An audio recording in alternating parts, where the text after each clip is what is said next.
Hello, welcome back to Genshin Impact. We're gonna do the True Moon, Columbina Story Quest, the Song of the Woken Moon, Act 8.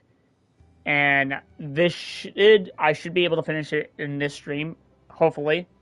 So I'm not gonna wait any longer, because I'm pretty sure there's just like another 3 more hours quest.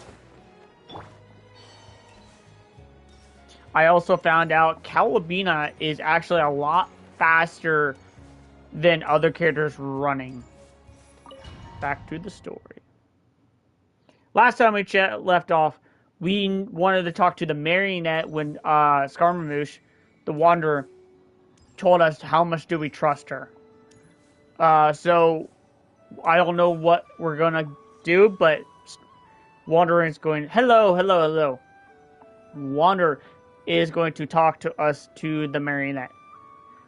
Queen, if you have not done the story yet, be warned. This might spoil the story unless you don't mind.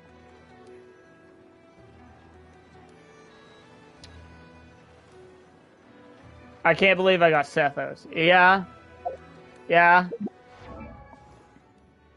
You already done it. I'm still in the midst of it, so don't spoil. I'm on the last act right now, so. Miss Androne, Traveler. Hey there. Paimon's here too. She was just helping them sort through their things. How did your chat go? That was fast. The call only just ended. Well, you said it was urgent, so we got here as quickly as we could. Albedo, I have some alchemy questions for you. I see. Looks like my knowledge proved useful after all.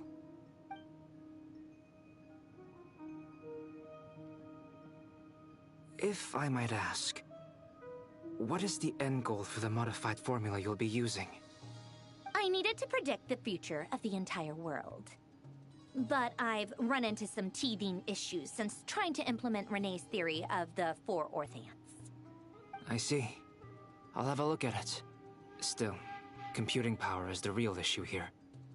How do you plan to solve it? About that, it's been sorted. Oh, with the Traveler's help? You overestimate me, Albedo. Actually, you're not wrong. He found the person with the solution. Was it Hat Guy? Yeah, it was him. Wow! Go Hat Guy! Seems like all that time studying at the academia is paying off big time. But where is he? Wasn't he the one who asked Albedo and I to come here? Come with me.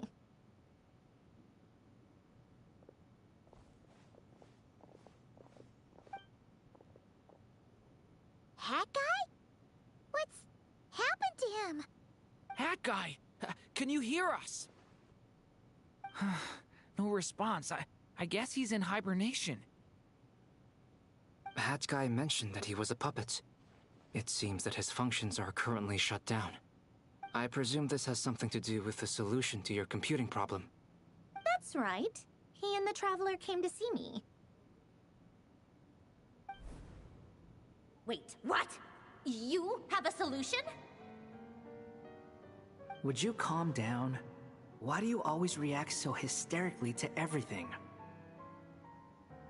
Excuse me? How would you know? You shouldn't be so quick to judge complete strangers. It's very bad manners. Oh, please. It doesn't take that long to figure out that you have a temper. Where does a mere student get that kind of confidence? Bam. I've actually published more papers than you. Not that status counts for much. Even Paimon's applied for academia admission. Huh? Are you serious? See? This is why I can't be bothered to explain myself. She recognizes no one's skills but her own. Okay, fine. I'll hear you out. So, tell me, How do you propose to solve my computing power problem? This world itself is constantly processing all kinds of information. If it's the world's future you're trying to calculate, you need a processing device that's designed to cope with that volume. Easier said than done. Only Irminsul can handle that kind of... Wait, is that what you're suggesting? But surely we can't just plug my formula directly into the ley lines. You should be able to tell that I'm not human, right? Yeah, I noticed. The technology, though, seems pretty ancient. Very different from Fontaine's. It's a completely different system. Conrian, to be precise. I'm what they would have called a puppet. Puppets need an energy source and processing power. The artisans who built them sought out the materials most suited for that purpose. You? Do you mean... The Traveler and I have talked it over. He's willing to vouch for you. So, I'll allow you to borrow my core for your calculations. It was built using wood from a silver-white tree, which makes it a small part of Irminsul. Conrian technology and Irminsul wood. Who in the world could have built you? Are you sure about this?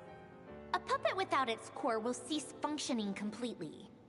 And if it's left in that state for too long, it might not recover.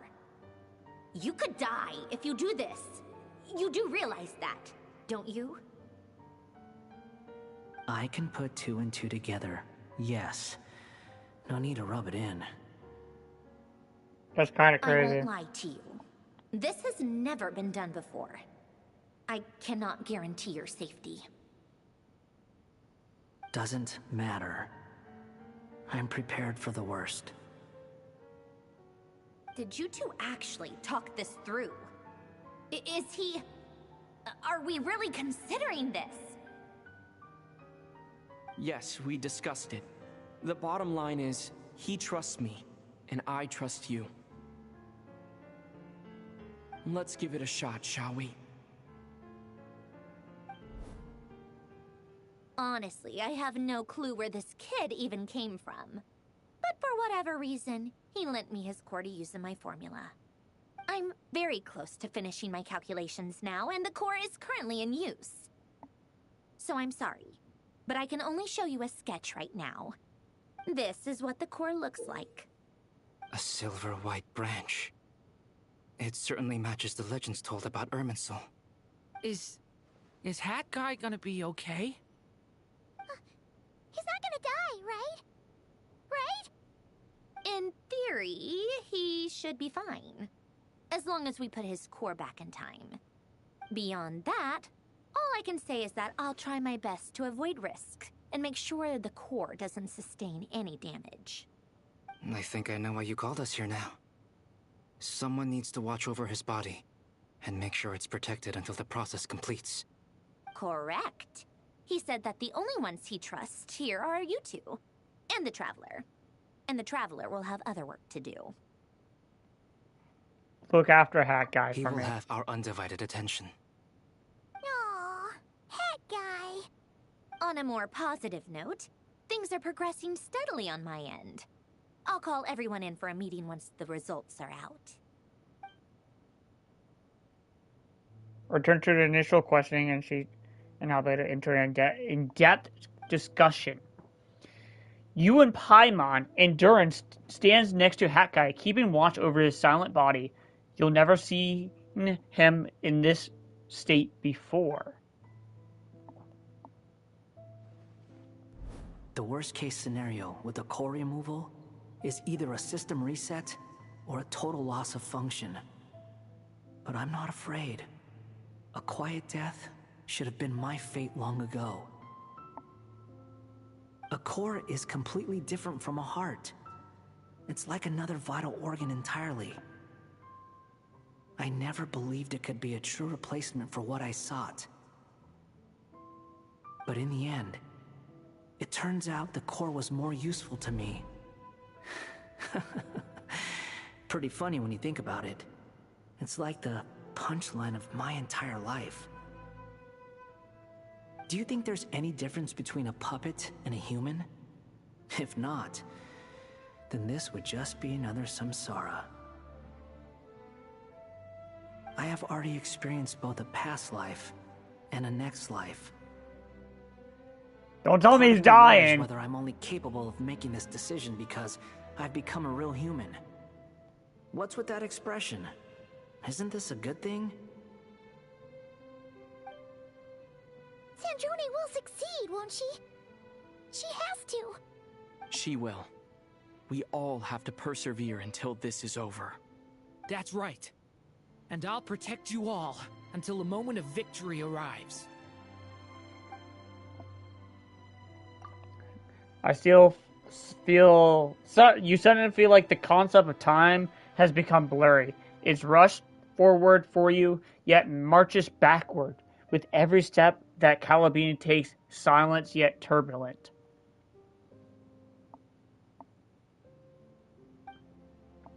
The Dore's words echoes in your ears. These four divisions anchors the world and shackles those who live in it.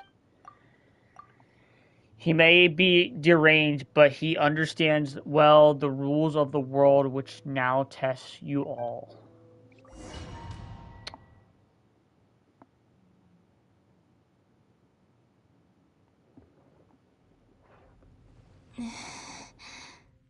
Who are you?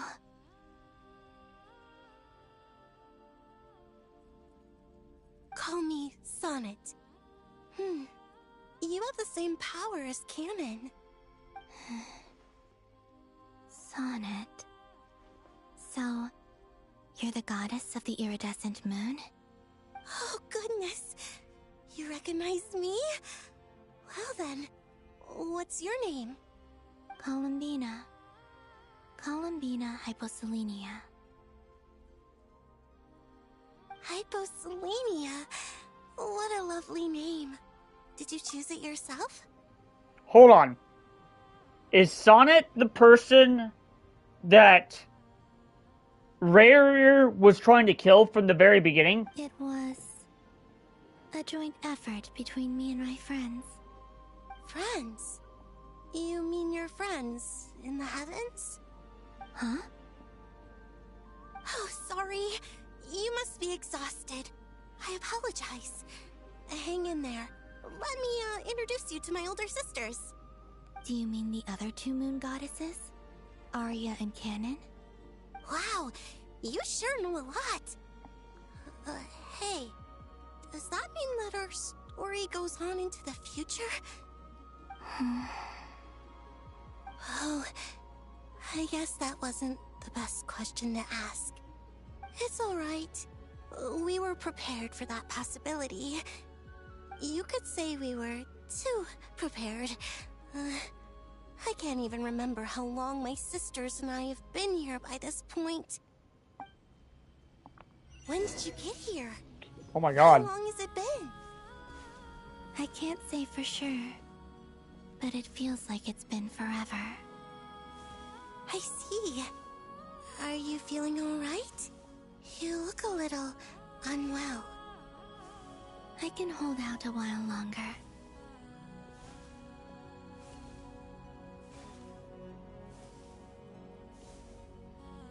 We don't have far to go. The place where my sisters and I are based is just up Are ahead. those triplets? Don't worry, they're both really nice. I'll introduce you.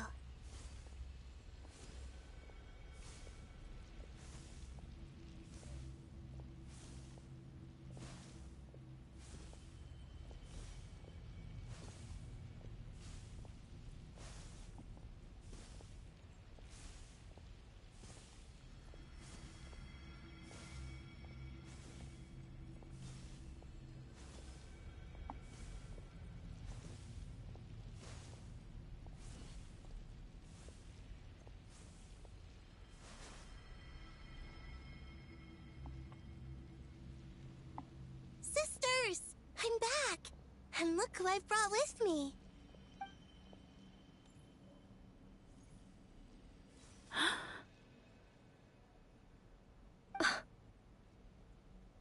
It's our lovely little sister, born in the far future. The pleasure is all mine.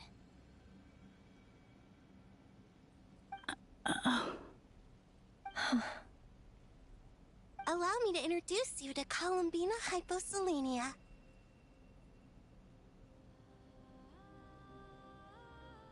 This is Arya, the goddess of the eternal moon. And this is Canon, goddess of the frost moon. Canon, don't you think Hyposelenia's power is similar to yours? Hello, Columbina. I apologize for our startled reaction just now. And please, forgive our little sister if she's been annoying you. She tends to talk a lot. It's fine.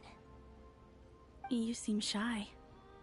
Don't worry, Columbina Hyposelenia. No one can hurt you here. Could you tell me where here is? Please. I must know.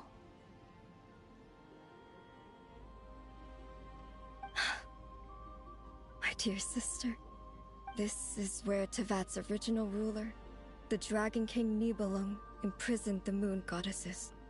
What? Oh my god. It wasn't the heavenly principles that imprisoned the fucking moon goddess. It was the fucking dragons. You're scaring her, Canon. No, I'm fine. Please, continue. Nibelung, our original master, created us in the distant past to maintain Tevat. But he left this world and traveled into the dark universe beyond, to explore worlds vaster still. Day and night, we fulfilled our duty in the heavens, until the day that the first Descender arrived. The great ruler of the firmament. The heavenly principles. Is that what later generations call them?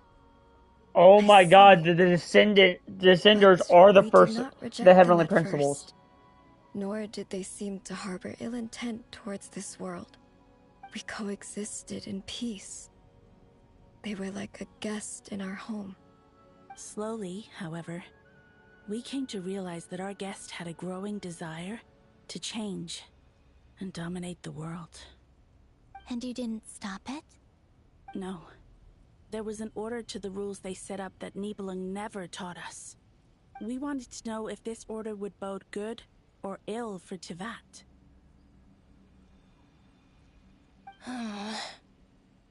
All right. Canon and I wanted to know. Sonnet was against it from the outset. Later, we discovered that this great ruler of the firmament bore an almost paranoid hostility toward the desire of certain life forms to seek power. Or perhaps they feared them. They would even cast down celestial nails as manifestations of their power, to punish the civilizations of the world below. Only this was far beyond mere punishment. It was Right. execution. Their rules brought order, but the price people paid for merely testing the limits of those rules was far too great. I did everything in my power to help the punished escape catastrophe, but still, too many lives were lost. The ancestors of the Frost Moon Scions were some of the ones you helped. But just when we had decided to take countermeasures, the Dragon King, Nibelung, returned. And so began the War of Funerary Flame. So, that's the name the world gave that war in the future. Well, who won in the end? As far as I know, the Heavenly Principles won, although it came at a great cost. They remained in Tevat, where they continue to rule to this day. And the world's original master, the Dragon King Nibelung, was destroyed. And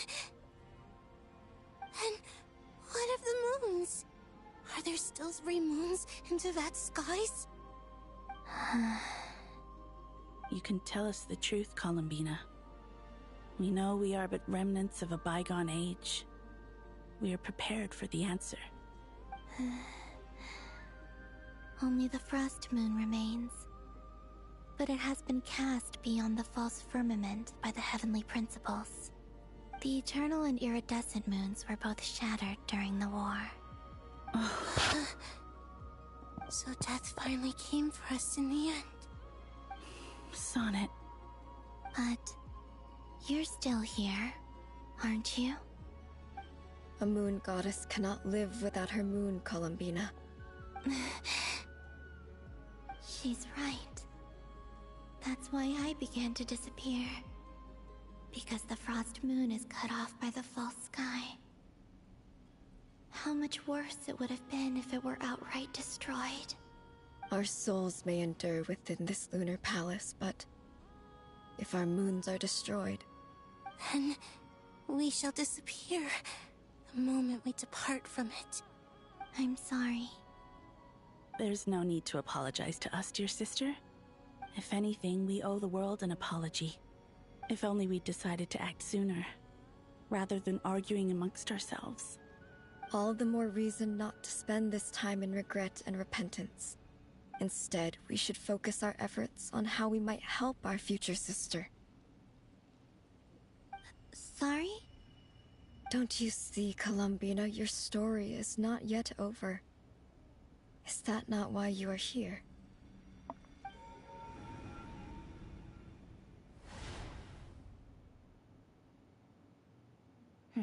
It's done. Initiate numerological array. Continue running primary process. Calculate the world's fate through extrapolation. And identify nodes of potential change. Secondary process, scan for moons. Still 4. The number of moon marrows hasn't changed. Wait, let me think. Is it possible that there's something I've been misunderstanding about the moons all along? Variables. Variables in the world. I know where potential variables within the world come from. So what about the moons? Are there any variables there? Like their life or death, for instance. What if being alive or dead makes no difference to a moon? But that's so strange. Even immortal gods can die. Why would the moons alone be? Wait! Wait! I've got it! I've got it! If alive or dead is considered a variable, we might have had this wrong the whole time. No one ever said that a moon marrow equals a living moon. We just made that assumption ourselves. Initiate secondary process. Scan again. This time filtering out interfering perimeter. Moon marrow. I don't care if they're natural or artificial. Get them out of my search results! Why? It says 3 moons still exist in Tevat, even after excluding the moon marrows. But we know for a fact that 2 of them are dead. Redo the scan. Narrow the results to living moons and real moons. No, scrap that. Narrow it down to moons that have lunar authority and remain alive. Why? Why is it still 3? She's now realizing Is this there. Columbina? Has the world lied to us? Or are you the one pulling the wool over our eyes? No, I think she's not realizing that the 2 other moon goddesses are still alive. So, you think that the moon's reflection might be where Nibelung imprisoned the 3 moon sisters? Yes, it would explain a lot, such as why that space would respond to a moon goddess's power, opening the moon gate at her command.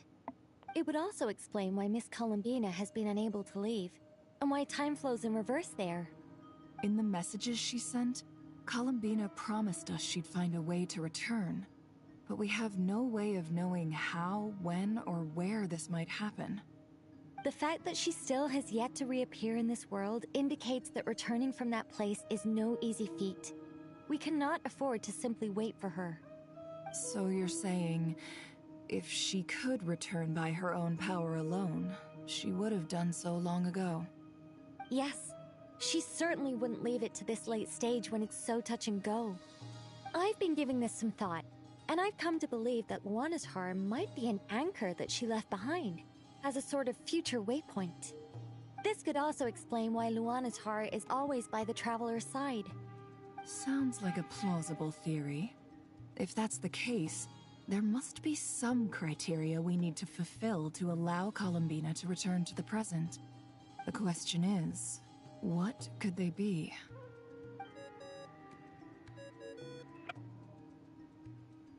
Hello?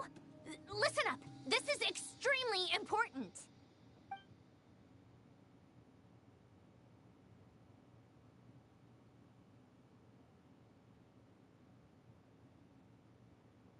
Not only is Columbina alive, but she may well exist in a form unimaginable to us.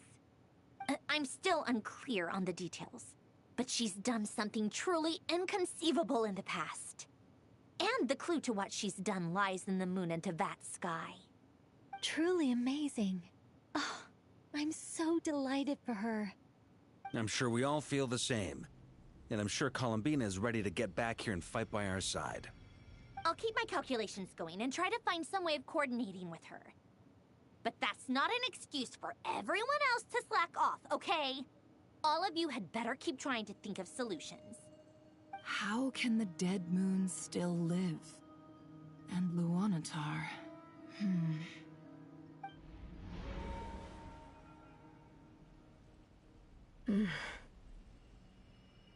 It's hard to believe that's what will happen in the distant future.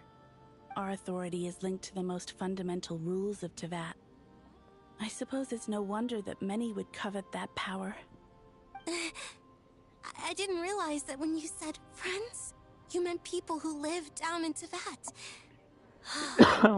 That's so lovely. I always wanted to go down there and have some fun. Have you ever tried leaving this prison? Of course. Between us, we've tried everything. But no matter where we go, this space will eventually bring us back here. It's like the center of a whirlpool. Everything ultimately converges here, at the moment when Nibelung imprisoned us. In that case, have you tried using any of those pathways that connect this space to the real world? Sorry? What are those? They're passages through which you can make small-scale changes to reality by using Kuvaki. Or am I the only one who can use those passages? Because part of my soul remains in reality. Kuvaki. What is that? You don't know? It's a unique kind of elemental energy found only in Nodcry, the land from which the moons arose. Oh. Well, it's true that the moons first rose up from the part of Tevat you say is called Nodcry. But there is no difference in the elemental energy between there and anywhere else. What? Could you show us some of this Kuvaki? Hyposelenia? Maybe if we see it, it'll make more sense. Okay.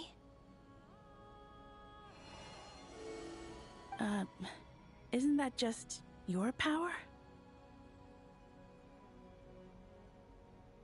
What? But it's everywhere in Nodcry. In the air, in the land. Even the creatures who live there have adapted to its influence. How curious. This Kuvaki certainly did not exist anywhere in the world before we were imprisoned. Let alone influence living creatures. So, how exactly does it affect them anyway?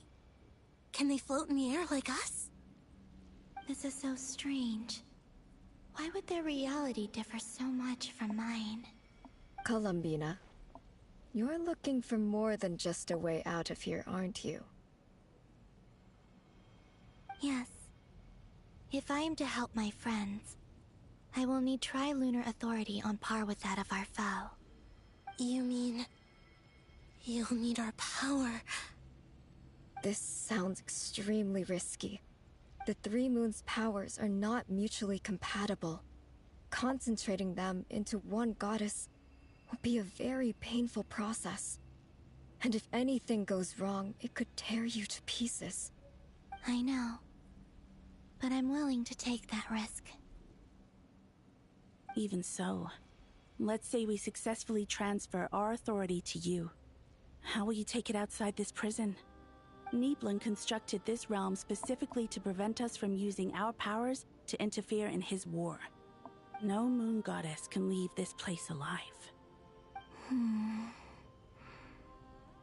What if I don't leave alive?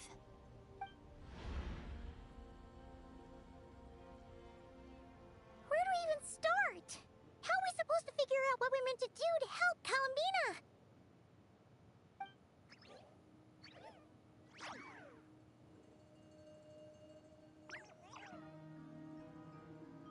Columbina?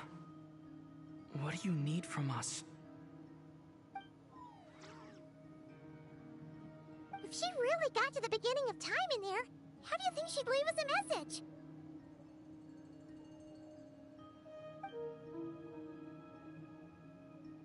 You don't think she'd write it down on a stone tablet somewhere in the hopes that we'd find it, do you? Seems unlikely. Columbina may not talk a lot, but she thinks deeply about issues like this. Let's review what we know. This is the Columbina who fought alongside us against the Rahir of Solnari, and with whom we celebrated Moon Prayer Night. She knows our personalities, our ways of doing things, even our unique strengths and abilities. So, if she wanted to tell us something from a long, long time ago, what would she do? Oh.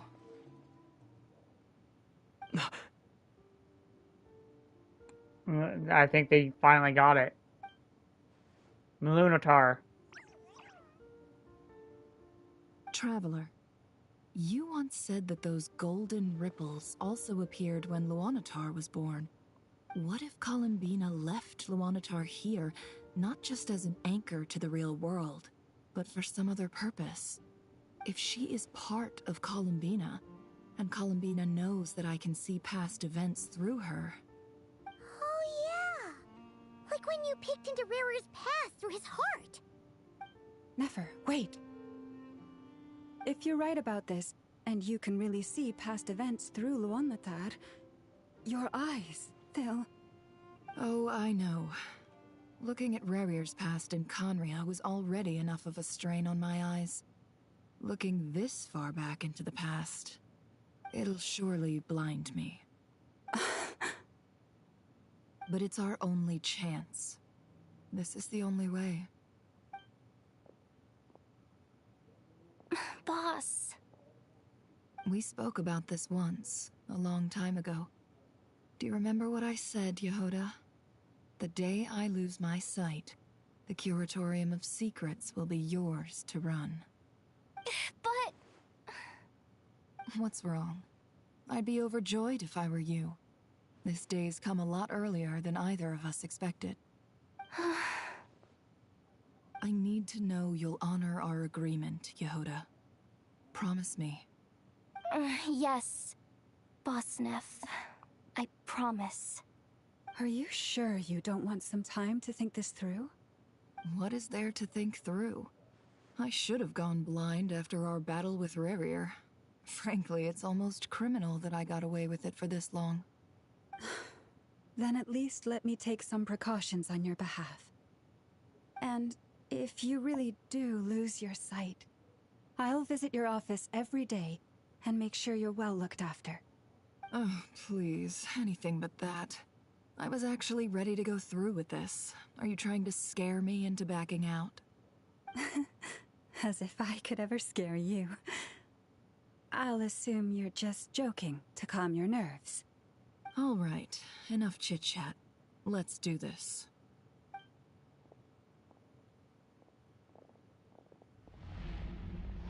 This is gonna be crazy.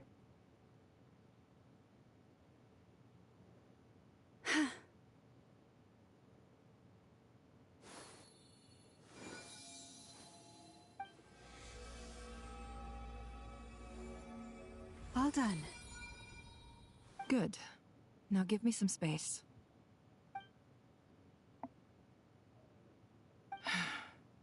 Come on then, little one. Show me what happened in the past.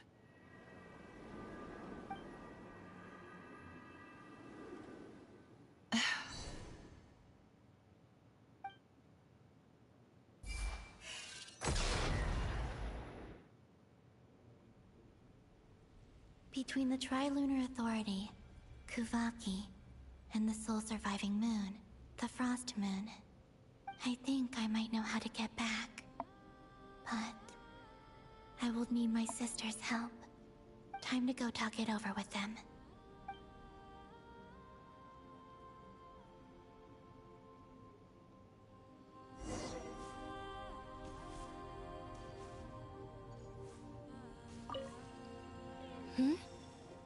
Have you decided what to do? I hope it's not too dangerous. You really scared me when you said that thing about not leaving here alive. Come on, let's go find the other two.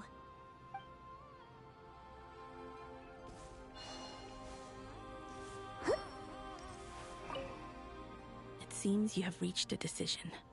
I'm all ears. What do you propose?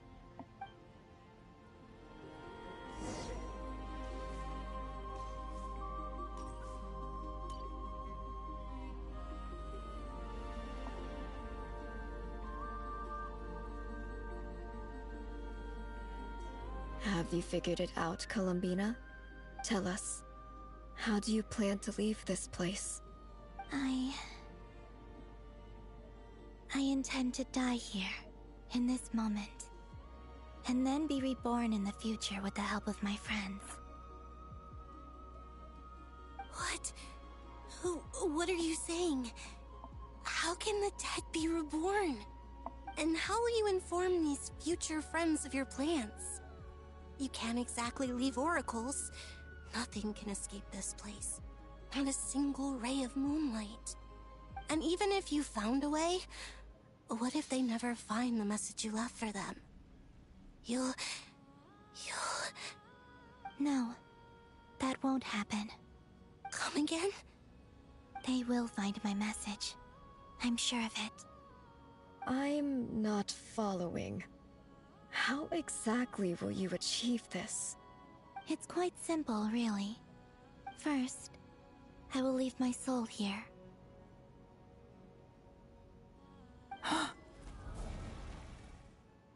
I see it. Your soul? You mean you're a divinity? Yes. I once left a portion of my soul in the future. One so small that this prison barely noticed anything. In this very moment, she can resonate with my soul across time. When the time comes, I believe that she can serve as an anchor to pull my soul from here back to the future reality. Just as gravity connects the world to the moon. Exactly. In the future, where I came from, the moon has been cast beyond the false sky, but I can still feel that it is there. In a similar way, I can feel a connection to the soul fragment I left behind even now. My friends can use it to detect my presence. But how do you just leave your soul here? Is that even possible? On my way here, I met an ordinary mortal who entered this place long before I did. Her body is long gone, but her soul remains. And before that, I encountered an old enemy whose entire soul survives here intact, while the power that once corrupted his body has faded away. So, perhaps this space is specifically designed to imprison divinity and authority, but not the physical body. Still, even if your body can escape, would it not just be a lifeless husk without the soul inside? Wait, that what you meant when you said you wouldn't leave alive? Yes. I shall turn my body into moonlight and pour it over Nodcry. That power shall protect the land and quietly blend into it, awaiting my soul's return in the future. However, I cannot do this on my strength alone. I would need your help to do this, so I'm humbly asking for your assistance. Oh, dear sister, you need not be so formal. As I said before, we are but remnants of a bygone age. You, on the other hand, were born alone in that distant future, and you have walked a long and lonesome road since then. How could I bear to let your story end here in this dungeon? Don't forget, we are your sisters, your family.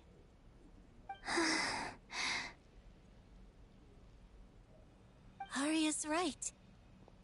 Actually, I've always wanted a little sister.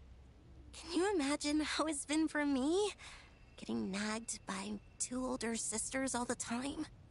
Now, I finally get to be the big sis. And not just that, but I get to help you return to your world, too. How could I say no to that? Sonnet. Canon?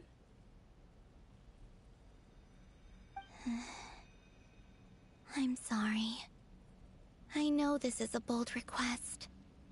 The Frost Moon is rightfully yours, and it remains intact. Oh, no, please, don't misunderstand me, Columbina. I was just thinking back on the years that the 3 of us once spent together. You cannot imagine how happy I am to hear of the future world you describe. The Frost Moon Scions, your lovely, kindly friends. For the 3 of us, whose purpose in life was to maintain the peace in Teyvat. It is a great relief to know that the people of this world live in such an abundant future.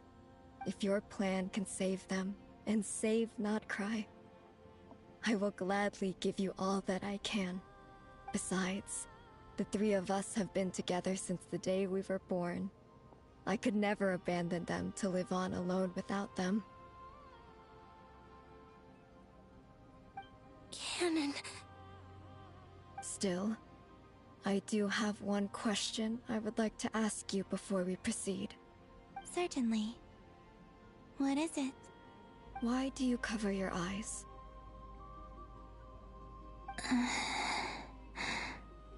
Yeah, I was curious about that too. But it seemed personal, so I didn't want to intrude.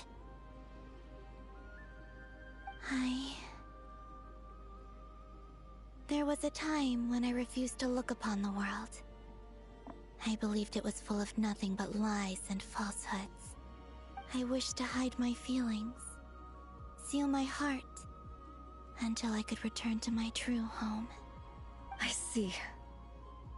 Perhaps that decision saved you from ever having to see the false sky again. But at the same time, you likely missed out on many true and precious things, like the smiles on your friends' faces. Promise me this, Columbina. When you return to the future, open your eyes, take a look at the world around you, and see your friends.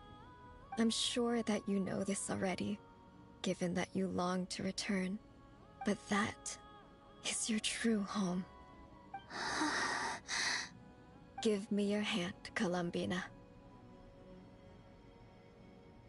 Arya, Sonnet, you too. Okay. All right.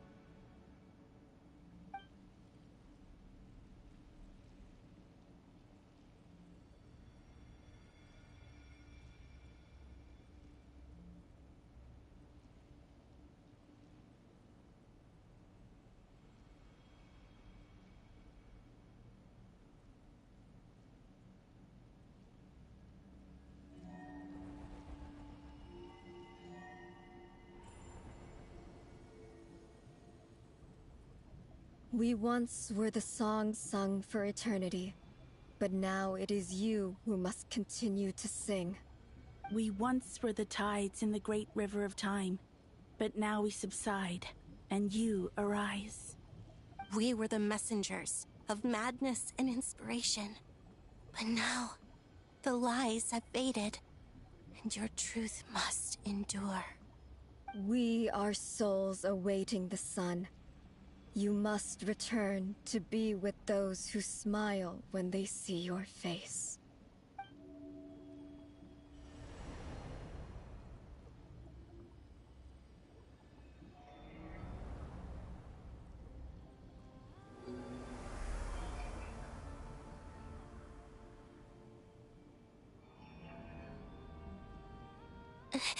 Is it done?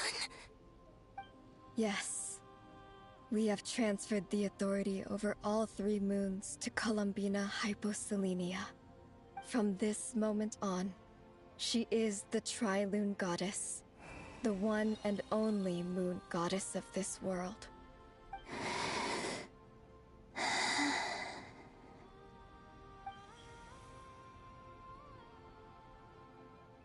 Thank you.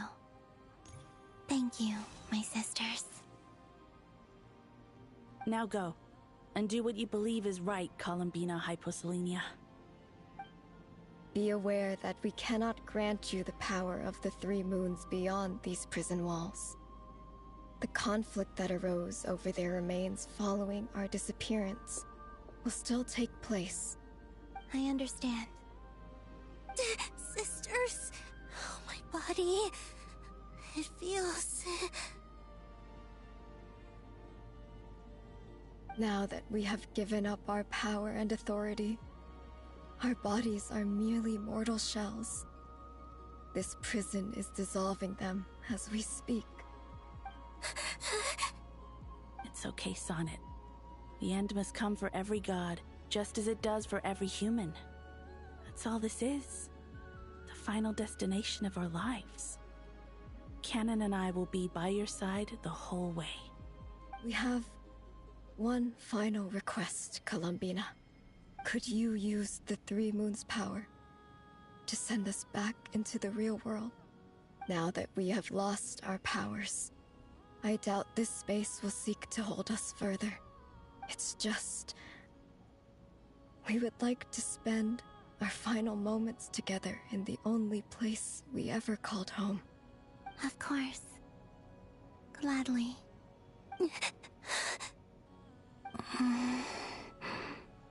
Sonnet? Yes? Don't... I wish I could tell her not to give in to the abyss. Not to be afraid. But is this really what I should say at this moment? Don't forget. I'm so glad to have a big sister like you.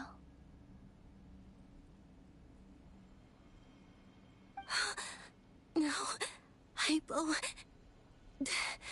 Thank you. I'm okay. I'm not afraid. As long as my sisters are with me, I won't be afraid.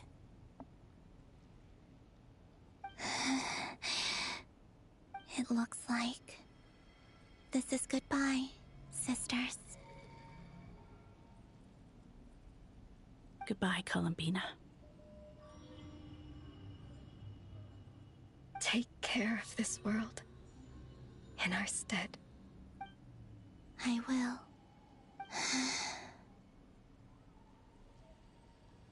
And now, it's time for me to bid farewell to my body, too.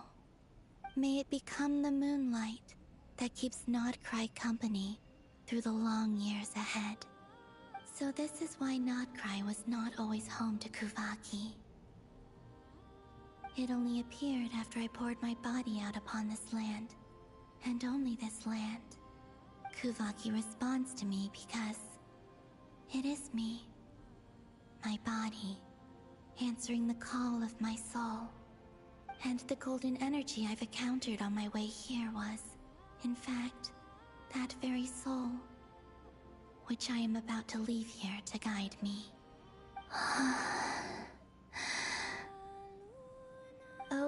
for Trilune, eternal moonlight. I, Columbina Hyposelenia, lay aside my body. Let it be cast into the dark night to illuminate the future. May it be a companion to all who dwell beneath the moon.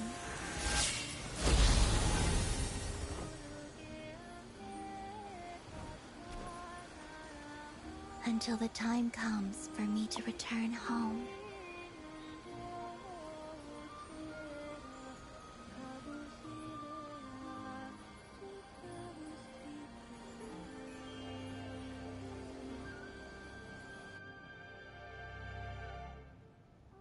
Sleep, sleep now, my dear little dove.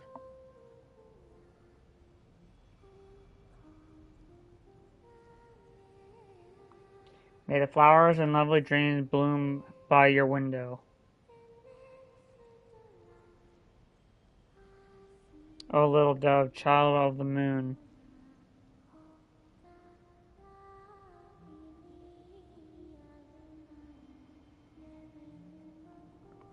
Though dust may stain your fair white feathers, though lay down not in a warmth embrace. May the moon be with you in your slumber.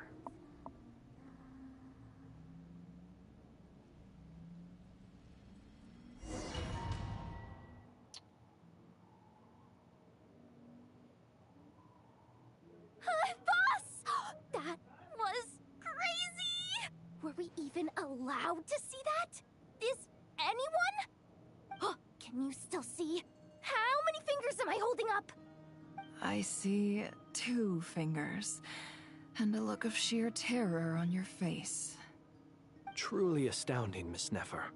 Your eyes have glimpsed the very ends of the world, and yet they remain as sharp as ever. Or is the credit for this miracle due to Miss Lauma? It seems that even time itself is no match for your medical skills. Surely you jest, Mr. Flins.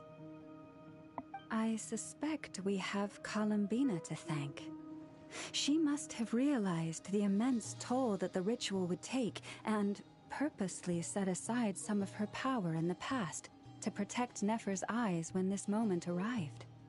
There is always a great price to pay for witnessing the truth, but it seems that this time, Columbina has shouldered that burden on our behalf. She chose the perfect method of getting a message to us. Though her eyes were always shut, she was clearly so perceptive. She knows us well. She knew exactly how we would think and what we would try. Despite being separated by time and space, we're seeing the same possibilities and seizing the same opportunities. We still don't even know if she's okay right now.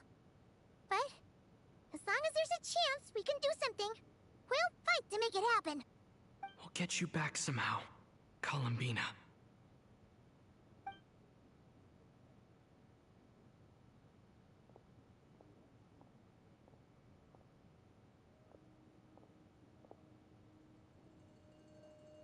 Well, based on the information we now have, let's figure out our next moves.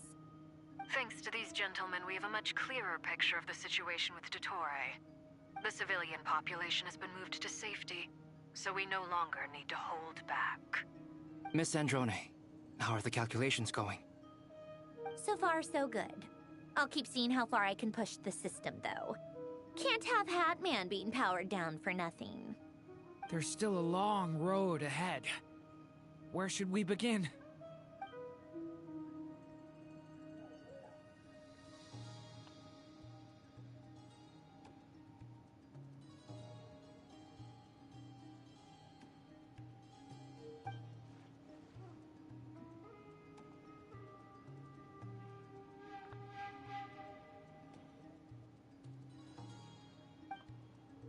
But you are not about to admit defeat. Everyone is united and knows that not a single person can accomplish this task ahead alone. You're the only chance of victory relies in everyone working together, and just maybe as a team you can reach the moon and bring along a long lost friend safely back home. Time is short, so let's get moving. There's just never enough time, is there? Time is the bane of my existence. Ugh. Anyway, I'm gonna get back to work. Alright, we'll do our part too. Yeah. Okay, what are we supposed to do? Albedo's theory says that elemental energy can dilute the light realm's power.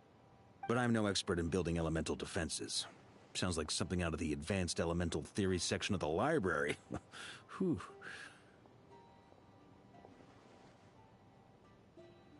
You seem quite troubled. Well, yeah. I mean, who doesn't get a little flustered when they're completely out of their depth? You were the very picture of confidence back when you approached the Hexen Circle. I could have been faking it through that whole meeting for all you know. Who's to say I'm not just a ball of nerves in a charming and gregarious package? Oh gosh, really? I'm so sorry, I had no idea. Well, you're all the braver for it. Still, I was much more in my comfort zone than I am here. At least in Mondstadt, you can cry for help from a cliff top and actually stand a chance of summoning Barbados himself. Things have never looked bleaker than they do now. If we don't pull this off, Tevat's doomed, isn't it? Oh, you think so? Actually, yes. Yes, it probably is. It's a shame. Don't put too much pressure on yourself. Tevat has faced annihilation many times in the past, but it also gave us you, didn't it? Hey, don't give me that. It's not like I'm anyone special. I disagree. Every human born in this world is special. We angels have always believed that. In that case, this humble human being has a big favor to ask of you. I thought you might say that. I'm sure Alice, in her great wisdom, sent you here precisely to help us in this difficult time, yes? Well, that has less to do with her wisdom, and more to do with my power. Of course, of course. Well, the thing is, these elemental defenses we're about to build, I don't think it's a question of if they'll fail, but when. Durin's findings from his patrols make it clear that Dottore is constantly expanding his territory. First it was his lab, then the design bureau, and now this. It's not realistic to completely stop him encroaching on the rest of Nagrai.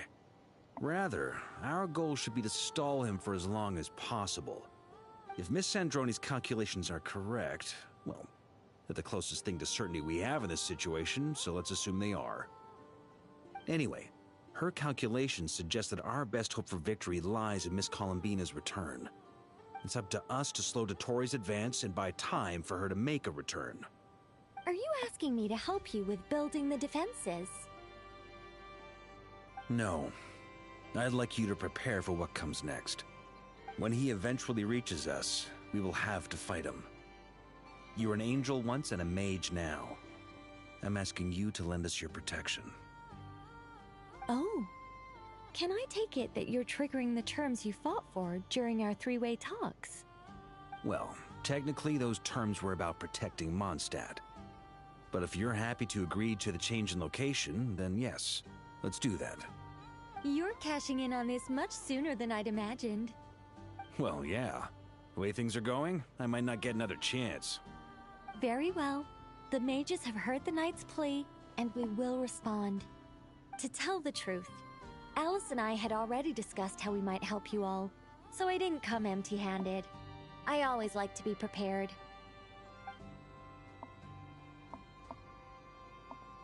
This is... wow. Yeah. This is great. Seriously, thank you. It's been many long years since I had a chance to dazzle humanity with a little divine intervention. To humbly serve as a reliable and responsible guide. Anyway, Knight of Boreas, please accept this gift in recognition of your great virtue. Go now. May the angel's blessing deliver you safely to your destination. What did she do? Reunite with your companion. Talk to the marionette.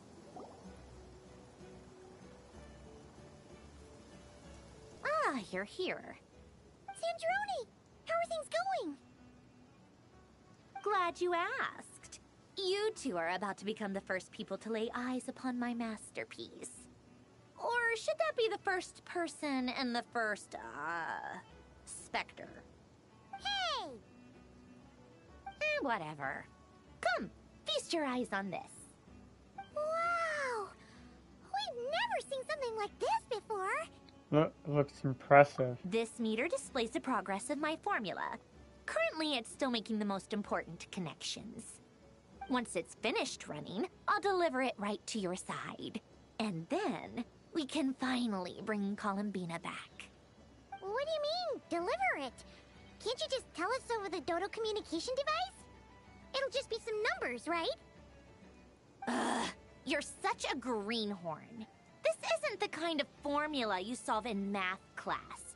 It's a highly complex algorithm capable of constructing a framework of rules. Ugh, whatever. We'll be here all day if I start trying to explain it. All you need to know is the formula must be completed before we can bring Columbina back. I'll share the data with you. Nicole's agreed to let me use her information channel, so we just need to use the Dodo communication device like so. And... there. Now you can check in on my progress. Wow! Look at that! You're amazing, Sandrone. About time you recognized my genius. Took you long enough. Anyway, that's all for me. You should check on the others if you have time. Make sure we don't have any weak links in the chain. That might sound harsh to you, but close supervision is a common practice in the Fatui. Not looking to catch anyone out. I just care about everything going smoothly. That's all. I'm kinda stuck here while the formula's running, so I need you to be my second pair of eyes in the meantime. Talk to your companion. Okay.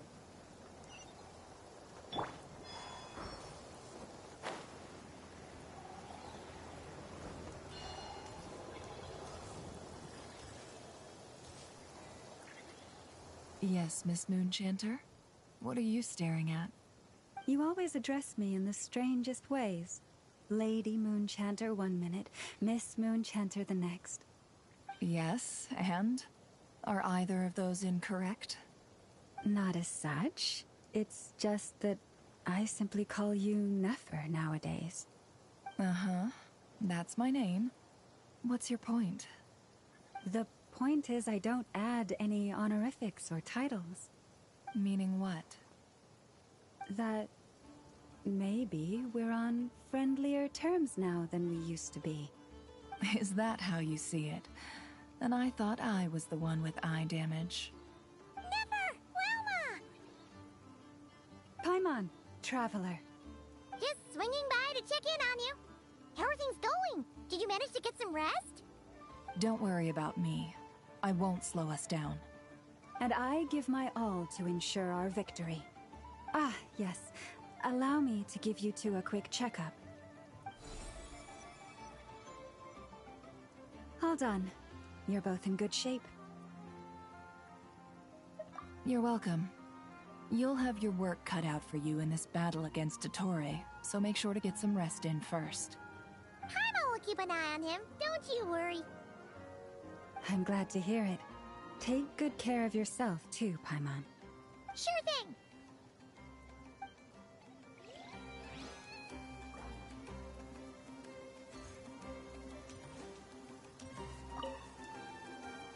Traveler, Paimon, a pleasure to see you both. Friends! How's everything coming along? Fairly well, if I do say so myself. Personally, I am ready to confront Dottore head-on. Ooh, you sound much more serious than usual. To be honest, I am not usually fond of exercising my full strength. For one thing, it's hardly conducive to maintaining a low profile. Besides, I believe one should have the right to choose when to show their hand. I am conserving my strength until the moment of battle is upon us.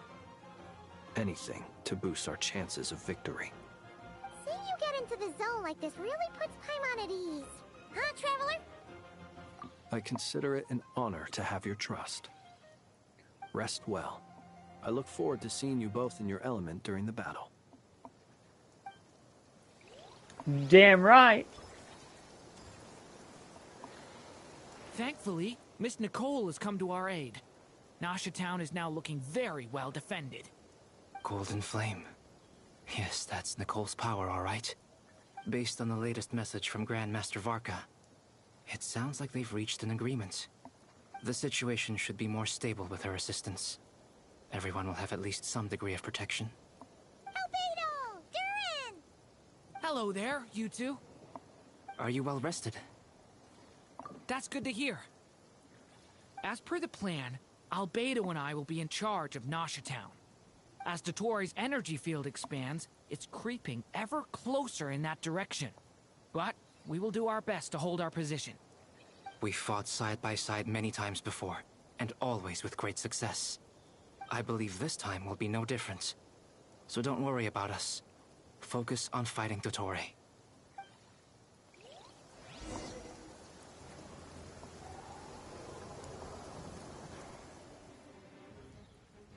Oh, are we defending? Hostiles are incoming. These are the doctor's minions. Here they come. That's quite a horde. As we expected. Get ready, everyone. Take your positions and prepare to engage. Let's begin.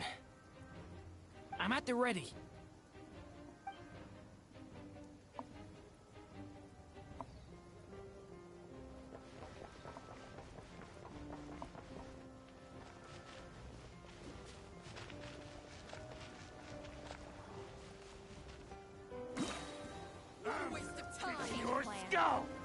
Bombs away! Water jet! Be silent. Observe. Holy shit. I'm taking so much damage.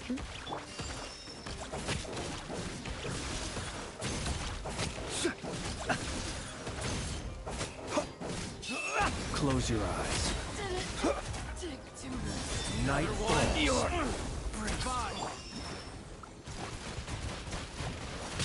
Water jet!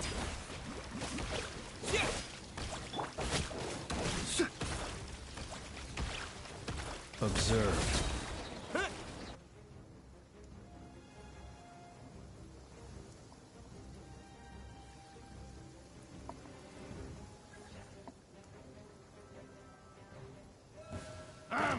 It's your skull!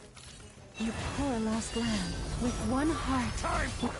These creatures cannot stand against us. Oh, fighting talk. Just don't let your guard down. That goes without saying. I'm hardly the risk taker in this group.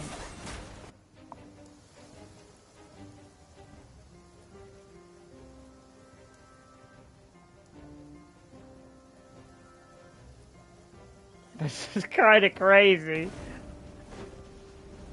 Coming to be! Witness my great undertaking! Leave it to me! What the? I'm already dead? Burst forth! I'm sorry. Oh my god. Coming to be! Yeah. Yeah. Burst forth! Ha! Yeah. Ha! Coming to be! Feel this ancient power! Live! God. Burst forth! Yeah. Coming to be! That was easier than I thought. You're dead. Is it because as created beings go, we're of a higher level than them? Very good. You understood what I was implying.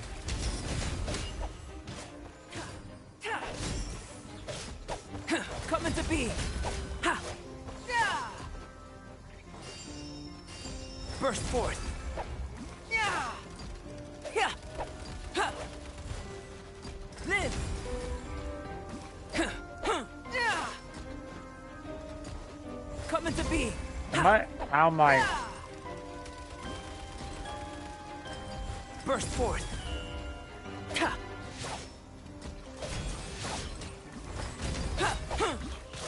Yeah! Coming to be. Ha! Ha! Yeah! Oh my god, Durin, you're dead, so...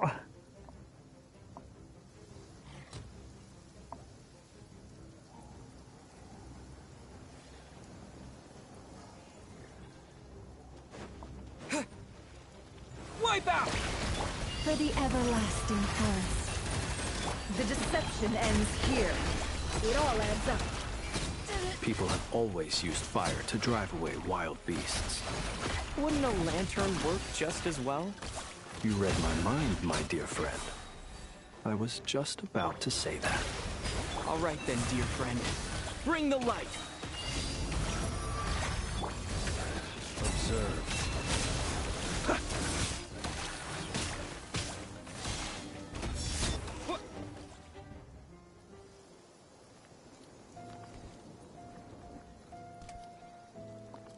Oh, there's the doctor!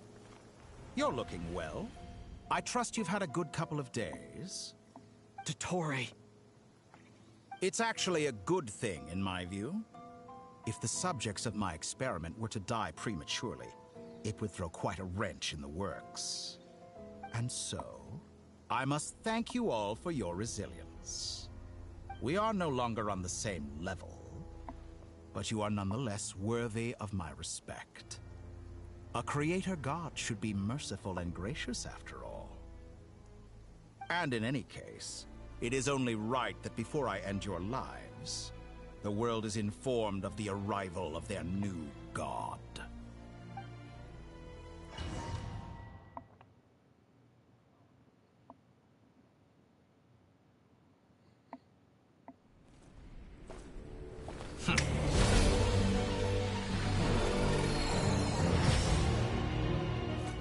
Oh, the false moon is Dottore.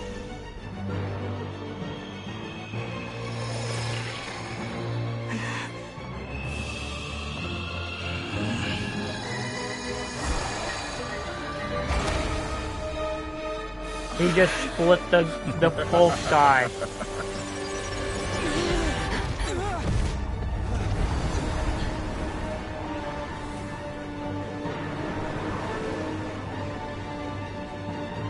Oh god.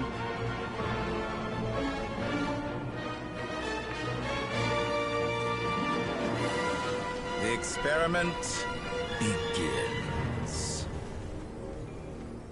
There's the moon. Oh god. With the marrow of the 3 moons in my hand, take cover. the false moons fall.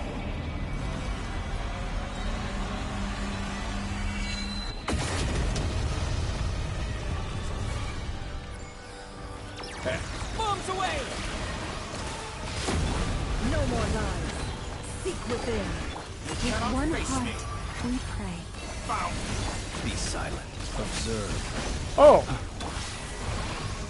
Can I the truth? That's more like it. Some good. Did you honestly think that would... It all adds up. Water jet! Receive my blessing. Entropy bends.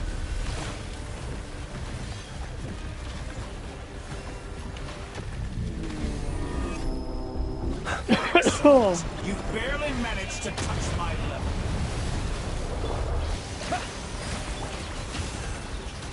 The mystery unravels. By the frost unveiled. Be silent. First, Observe. like an ant in my palm. Oh. I've been moved inside another space. Oh! And it's sealed off.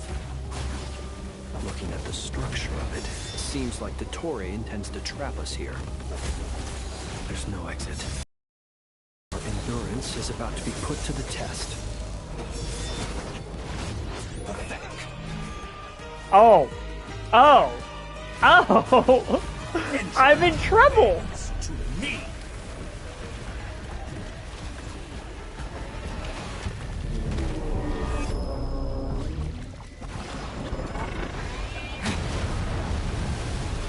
Go! Reverse. Rush of the moon. No more lies. The deception ends here.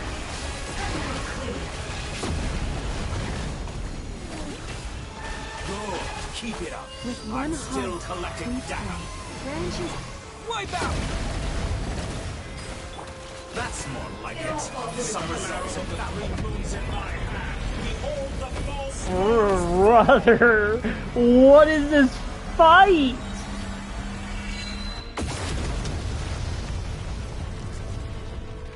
Entropy bends to To me. the everlasting forest. You pull. The mystery unravels. Yeah! Go! Can't hide the truth. No more lies. Good. Keep it up. Pathetic. It all adds up. Tell me, where will No you more try lies. scurrying off to next? Oh.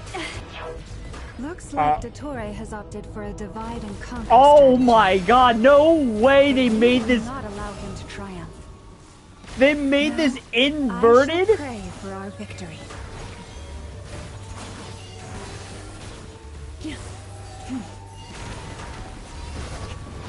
Did you honestly think that would hit me? Can't hide the truth. Brother, what? No more lies. What is this boss fight? Excellent. You barely managed to touch my level. The deception ends here. Dodge that. Be shackled. Stay out of sight. Pathetic.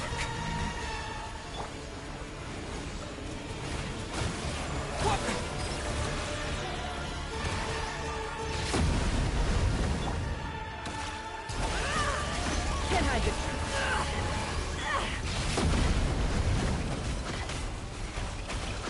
It all adds up. Brother, what is this fight?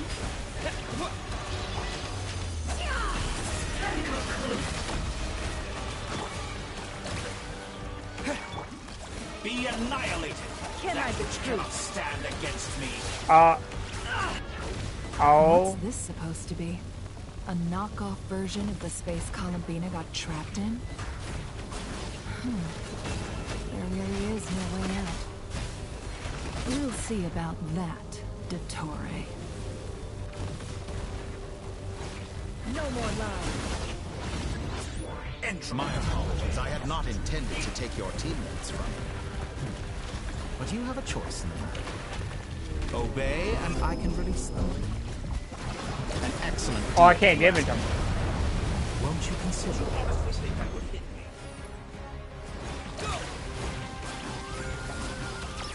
Water jet. How am I supposed to? Go. Water You jet. cannot face me. Do not face. Okay. Bombs away. And here I thought you. Good. Keep it up. I'm aware you've been working on some little tricks to surprise me with, but it appears that none of them have come to fruition. My guess would be that you're trying to bring Columbina back. But then, where is Sandrone? Or are you trying to buy time for her? I always found their friendship to be a curious phenomenon. Arlecchino is gonna jump in. Two I'm highly assuming. incongruent personalities, and yet they share a deep connection. Speaking of Columbina, I once saw her as like a younger sister. We got along quite amicably while she was with the Fatui. But then one day she suddenly decided she would refuse to take part in any further experiments. To this day, I truly don't understand what I could have done to upset her so much. It's such a pity. I could have had a sister, a family. But alas, she grew to dislike me. You're not fit to be family to her. That I can't deny. So many people, all obsessed with playing out the same tired old dramas. This world is rotten to the core. And then there's you. You had every opportunity to reach the right conclusion. The thought of killing you off like this? But I maintain that I approached you in good faith, so I will offer you another chance. Will you work with me? You have until I count to 10 to make your choice. 1, 2, 3. Not in a million years. Huh?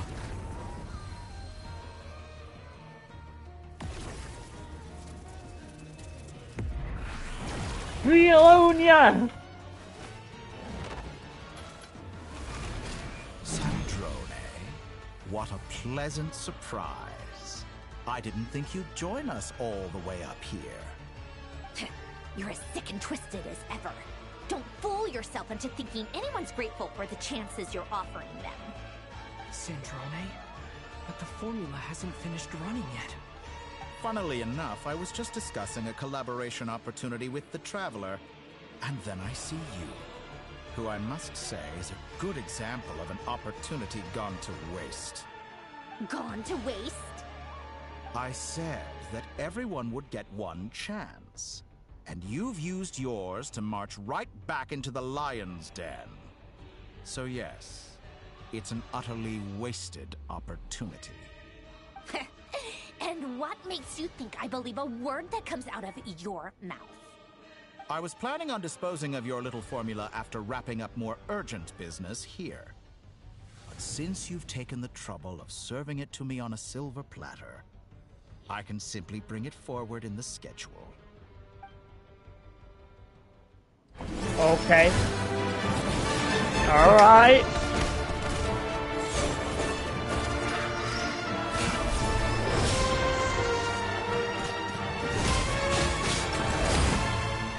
Let's go! Oh.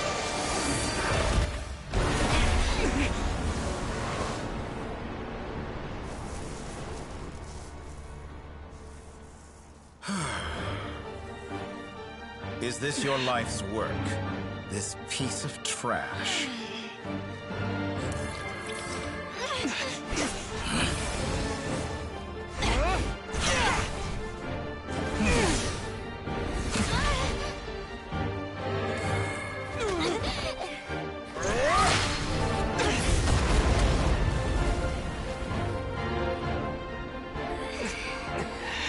Your formula runs too slowly, Sandrone. You put your hope for success on others instead of fighting dirty. That is why you have failed. Now, whom should I slay first? Any volunteers? No one? How nice of you to leave the decision to me.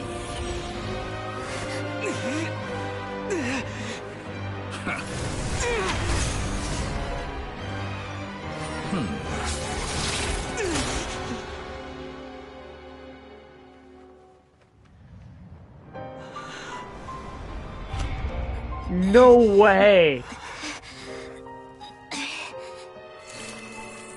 Oh, how unexpected. Sandrone, any last words for me, comrade?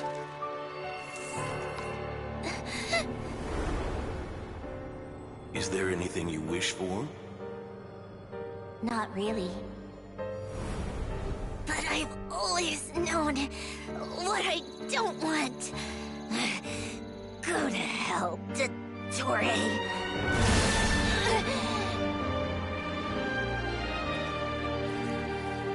No way! No!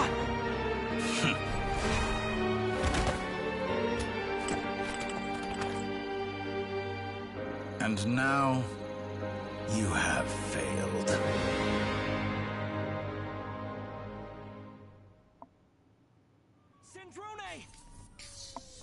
Now you see how fragile mechanical contraptions are. Just a gentle tap, and they fall to pieces. However keen of an inventor Sandrone may have been, her death spells the end of the formula that was running inside her body. Of course, I have to commend her for making it this far. As her colleague, I have to admire her stubborn tenacity. Now, it is time for you to take your place by my side. My count was interrupted, but the second chance I extended to you still stands. Once again, you are welcome to join me. By now, I'm sure you have gained a greater appreciation for the power and authority I wield. What is stopping you from embracing a new world of endless possibilities? Not in the mood to talk? As you wish. You seem less talkative than usual today. I'll change the topic to something more apropos. Sandrone was always like this, never trusting anyone, always so reluctant to share her research with them. Objectively speaking, she had her strengths. It is remarkable how she extracted and even optimized the world formula from so much data. But her inability to trust was her undoing. Had she allowed someone else to monitor or run the formula for her, you might still have a chance at victory even now. She did, I'm assuming. She is a stubborn fool. As much as it pains me, she had to go. Dottore, maybe this is news to you, but people can change. Columbina surprised you when she escaped. And I think Sandrone would surprise you too. Change? You can twist the truth however you want, but I see it clear as day. You're the one who can't trust other people. Is that how you see me? By this point, what can you hope to do about it?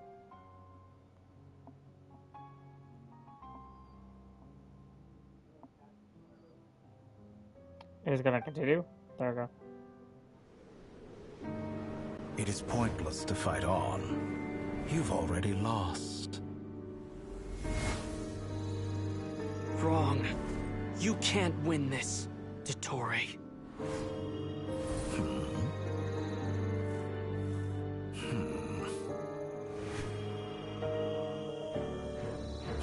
What?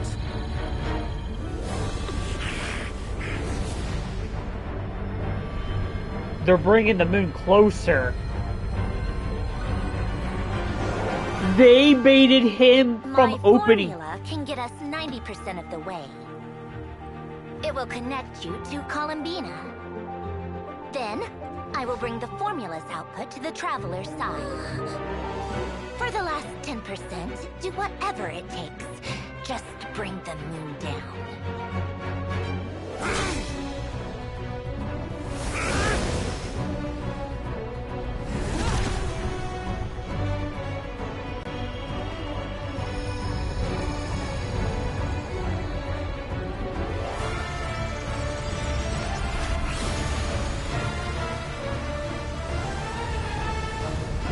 He's sealing it up.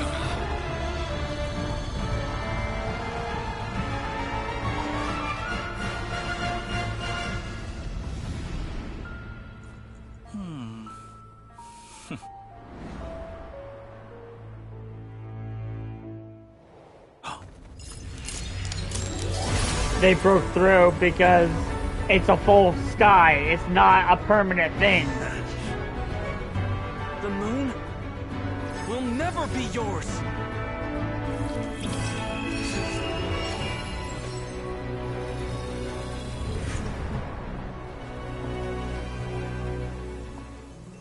I It was turn in- my body into moonlight and pour it over Nodcry. My soul I leave here to inform my future friends. Lastly, I will hide the Trilune Authority within the Frost Moon. And when my body, soul, and authority authority are reunited. Finally. Columbina!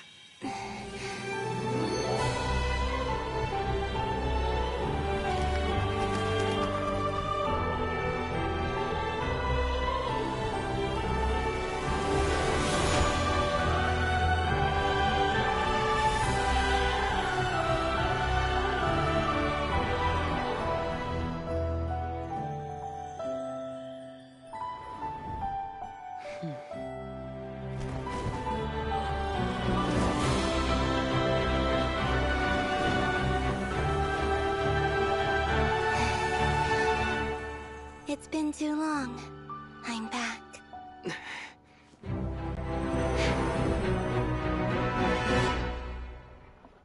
Oh shit. Stay focused on the battle, Traveler. What a touching reunion. Though I personally find myself repulsed by the sight of weaklings huddled together for war. Now, quite finished patting yourselves on the back. Show me how long you can strive before you drown. Watch out, Columbina! He can manipulate space itself! I know. Wait for the right moment. We'll strike together. Moon's remnants fall. Go!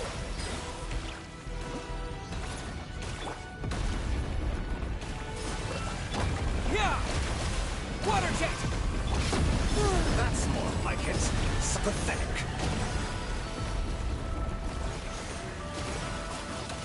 Entropy bends to me.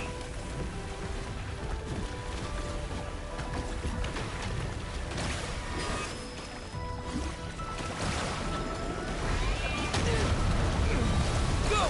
Wipe out! Be shackled. Found. Stay right. Oh, I didn't read that.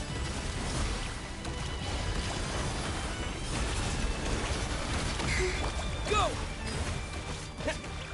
Did you honestly think that would hit me? Yeah, water jet! Enough! Fixed like an ant in my palm.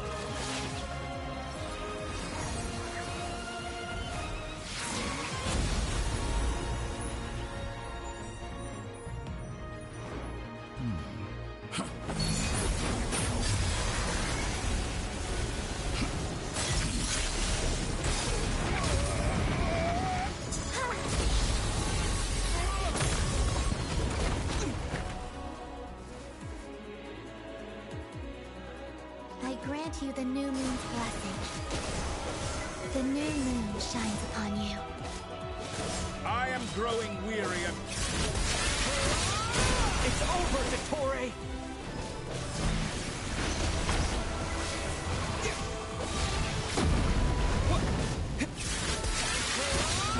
Time to pay for your heinous what the- crimes. No longer must the world cower in the cold night.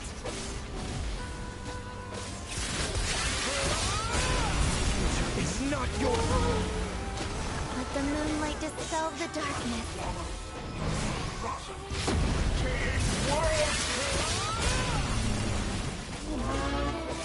Everlasting as the moon.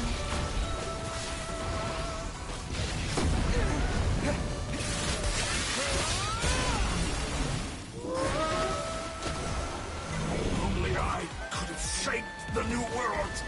Only I...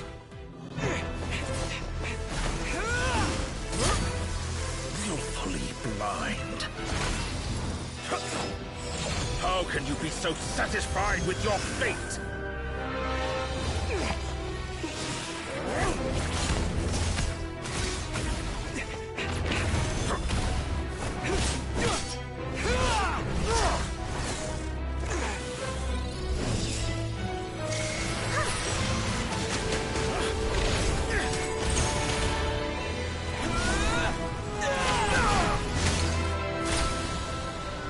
There's the Crimson Men.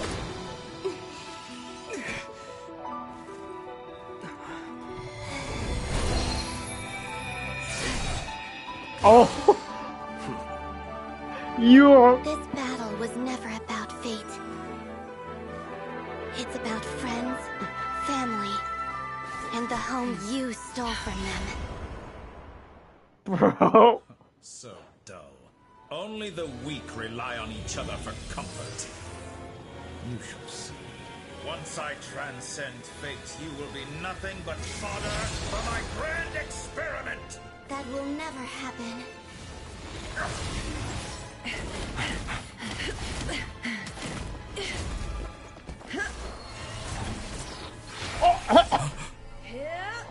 Oh! I didn't realize. It's a quick time event.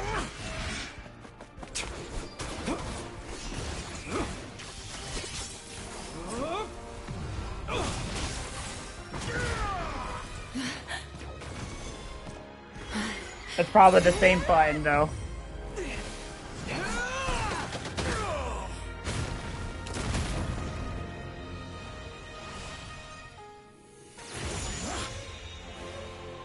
Today, the moon lights up this world once more.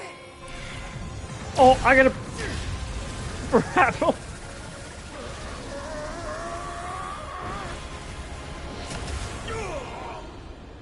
This loathsome world. Did he die?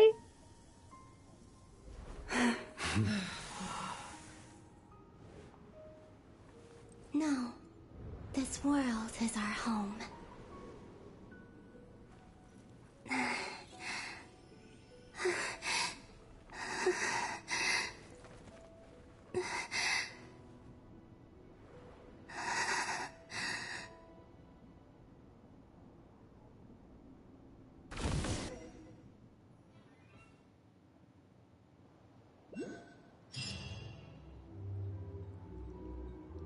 After the battle, you return to Nasha Town.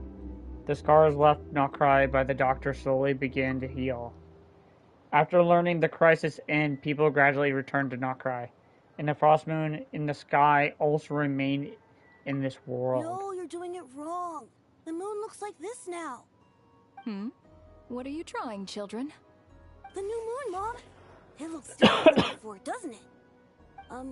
Also, can I go buy a sugar sculpture today? Please? Just one? All right.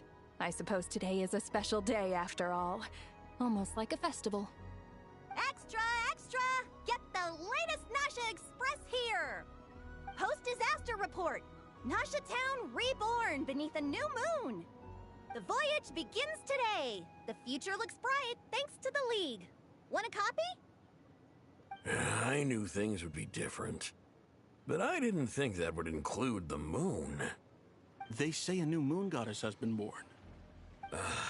A new moon goddess? Who's saying that? The Frost Moon Scions? I guess so. I'm not too clued up on the details. As far as I'm concerned, the moon's still in the sky and it's business as usual. Hey, since we've come all this way, shall we grab ourselves a free meal while we're here? Are you a convert now? Or are you just here for the free lunch? Oh, come on. What does it matter? After everything we've all just been through? That smells good. All right, that's it. I'm hungry. Time to eat. Come on! We gotta get there early, or there won't be any good spots left!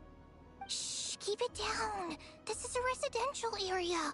What if people are still sleeping?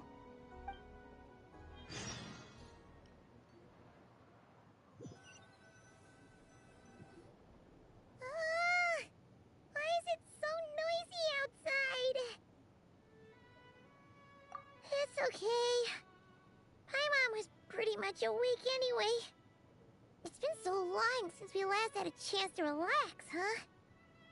Feels like time is moving slower than usual. What about you? Did you rest well? Still winding down from everything that's happened? Or are you wondering how our friends are doing? Or is it about what Dotori said to you? Okay, if you say so. But don't push yourself, alright? Let Paimon know if you need to talk. What we just went through was a lot.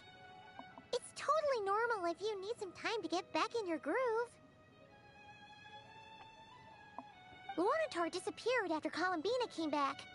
Apparently, she was part of Columbina's soul or something. Still, Paimon kind of misses Luanatar somehow. But anyway, you did great. So did Paimon.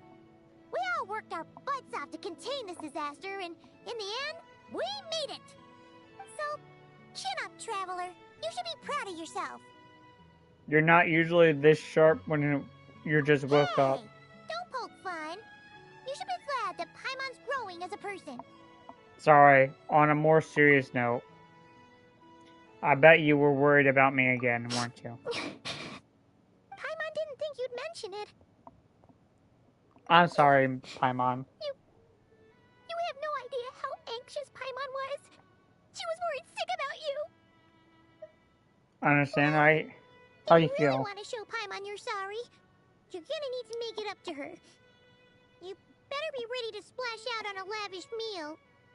Anything for my treat. My treat. Okay. Paimon's full now. Are you sure snacks will be served shortly? Huh? Oh, well... Hey there, Traveler and Paimon. Good morning. Morning, Yehuda. Here for some breakfast? Oh, I've already eaten. Just need some water.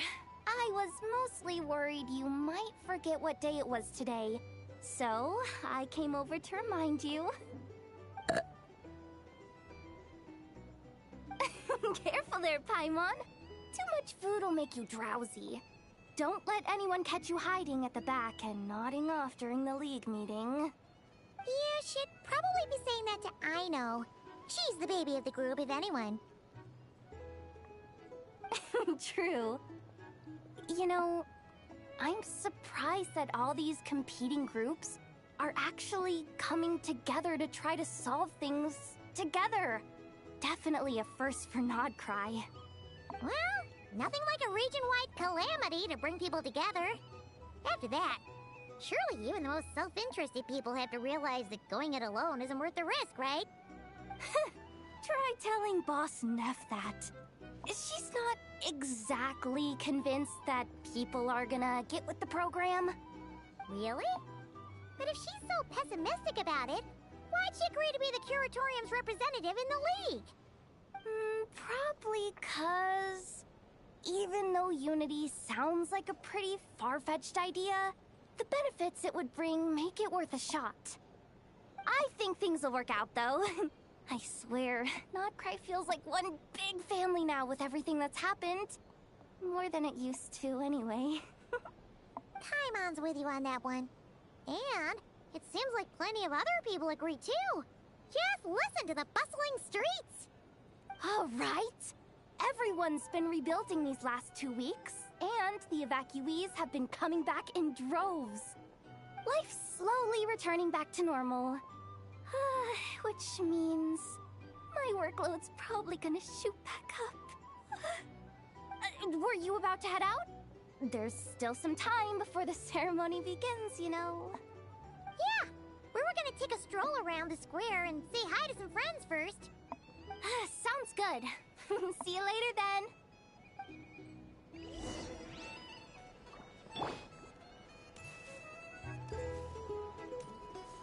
I hope we get an option to change the outfit for Columbina, to where I want her eyes to be open.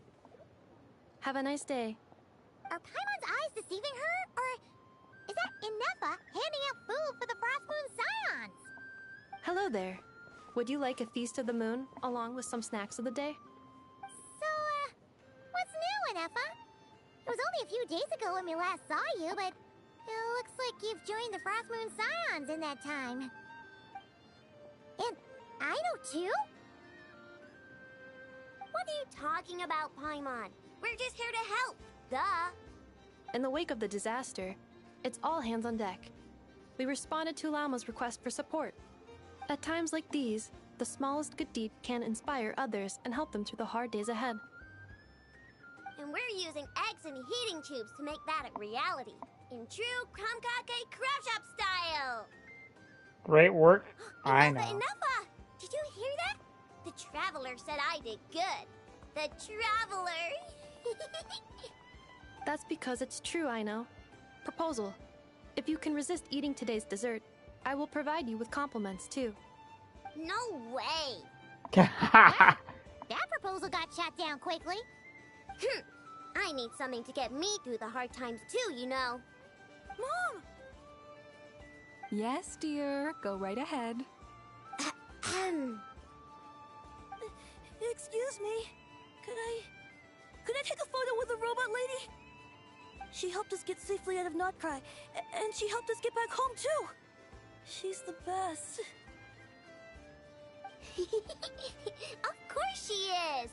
And since I'm the whiz kid who built her, that makes me even better than best, right? But you stole my snacks though.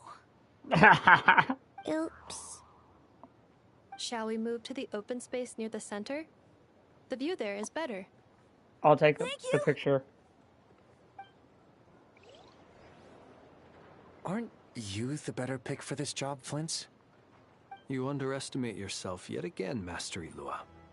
Not at all. I rarely come by Nasha Town. I don't know any of the big shots here. All in good time.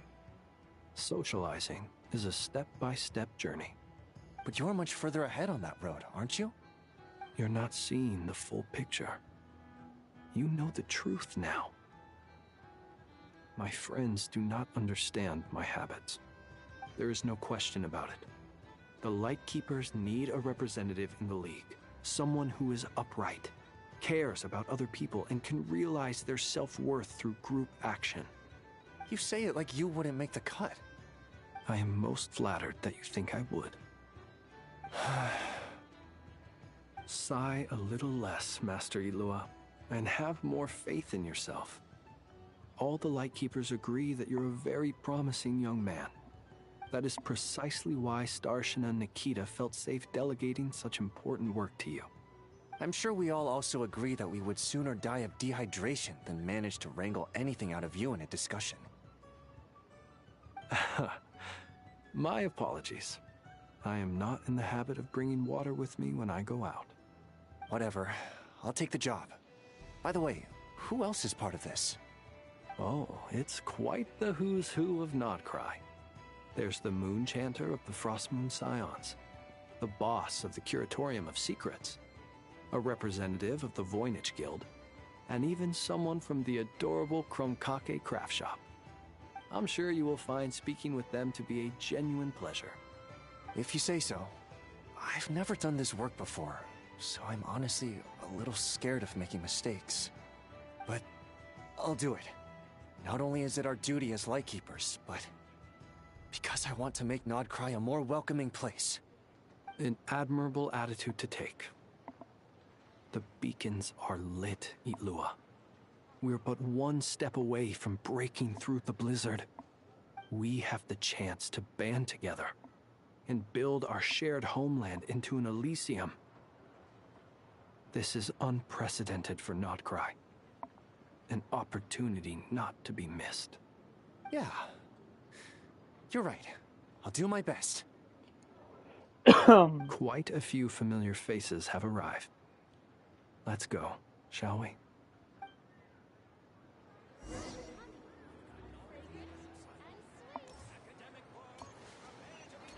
Nope.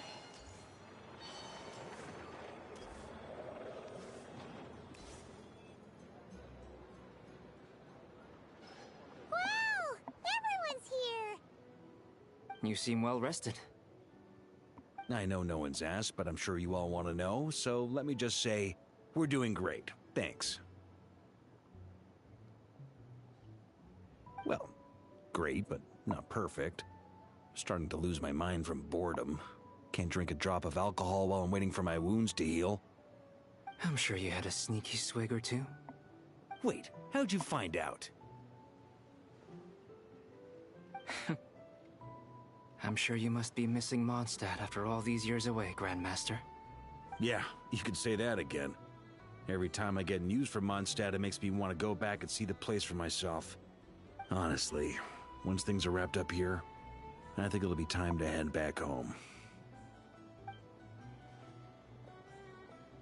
Hey, looks like someone's taking the stage. Can everyone see okay? Anyone need a boost? I'll just listen from the back. It's fine. You're taking this pretty seriously, huh, Durin? Well, it's not every day that I get the chance to see how people speak in official settings. Soak it up like a sponge. I'll make sure you get a chance to practice for yourself later down the line. Actually, I know just the thing. You can debrief the Knights of Favonius for me. Mr. Varka, are you forgetting that I'm not a Knight of Favonius? I can knight you. Any particular title you'd like? Is he joking? I really can't tell. You'll have to figure this one out for yourself. It'll be a good learning experience. It is my honor to host the opening ceremony for the League, and to have this opportunity to speak to you all in my capacity as Voynich Guild representative. Could this person also have been pushed onto the big stage by the real big shots? Guess I'm not the only one then. We come here today, having weathered the trials and hardships of yesterday, and having learned from them the importance of unity and cooperation. All right, here we go. Uh-oh, looks like Aino's off in dreamland already. Wait, Boss is looking kinda drowsy too. What's up with her? Come on, get this speech over with already. Nodcry is our home, the land we rely on for survival. And as we chart a course for the future, may we persevere through the storms ahead as we sail towards a new era of prosperity, freedom, and hope.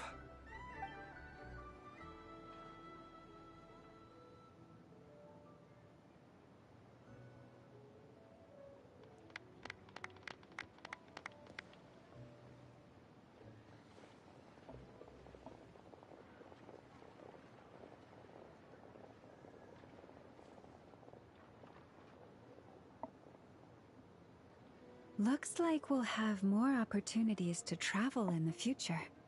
I'm sure you'll cope, Lady Moonchanter, given how fleet of foot you are. Unfortunately, I suspect I'll be too busy at the Curatorium to act as your host. We have a busy schedule, not to mention an international network of contacts to manage. It'll be all right. I'll just check your schedule with Yehoda well in advance. And if she's not available, I can simply ask Ashru. You... So giving my employees extra workload isn't enough for you? You're really going to drag my cat into this too? I thought you'd approve. Aren't you forever increasing your employees' workloads? That's a bold statement. Are all the Frost Moon Scions feeling more audacious now that your moon goddess has returned? Columbina's return has brought joy to all who care about her. That includes both you and me. As for the Frost Moon Scions, we are learning how to thrive independently, without relying on the moon goddess. It is up to us to make our home a more livable place. Joining the League is one of the steps we are trying towards that end. I like the word try. It's nice and non-committal. You can opt out at any time and still say you tried. You don't see a bright future for the Frost Moon Scions? Or did you mean the League? I'm just not as optimistic as you. The Frost Moon Scions should count themselves lucky that they have a leader as stubborn and enterprising as you. But Nodcry's a big place, with all kinds of people. Most of them don't enjoy answering to a leader, or even listening to reason. Well, that's where you and your methods come in. Unless the Curatorium of Secrets is only here for appearances. For now, yes. And that won't change until this venture becomes worth my while. What would make it worth your while? Getting out more than I put in. Right now, I'd barely break even, but I'll grant that it's a good start for Nodcry. Then maybe it's worth a try. All right, you can stop now. Or do I have to join the Frost Moon Scions before you'll get off my back? You'd be very welcome to join us. Hey, you two! Congrats on all your hard work! What are you chatting about? Nefer was trying to dissuade me from adding to her employees' workload. Also, she's considering joining the Frost Moon Scions. Sorry, what? Your conversations are always the most interesting. Would you two care to join me for some tea before heading to your next destination?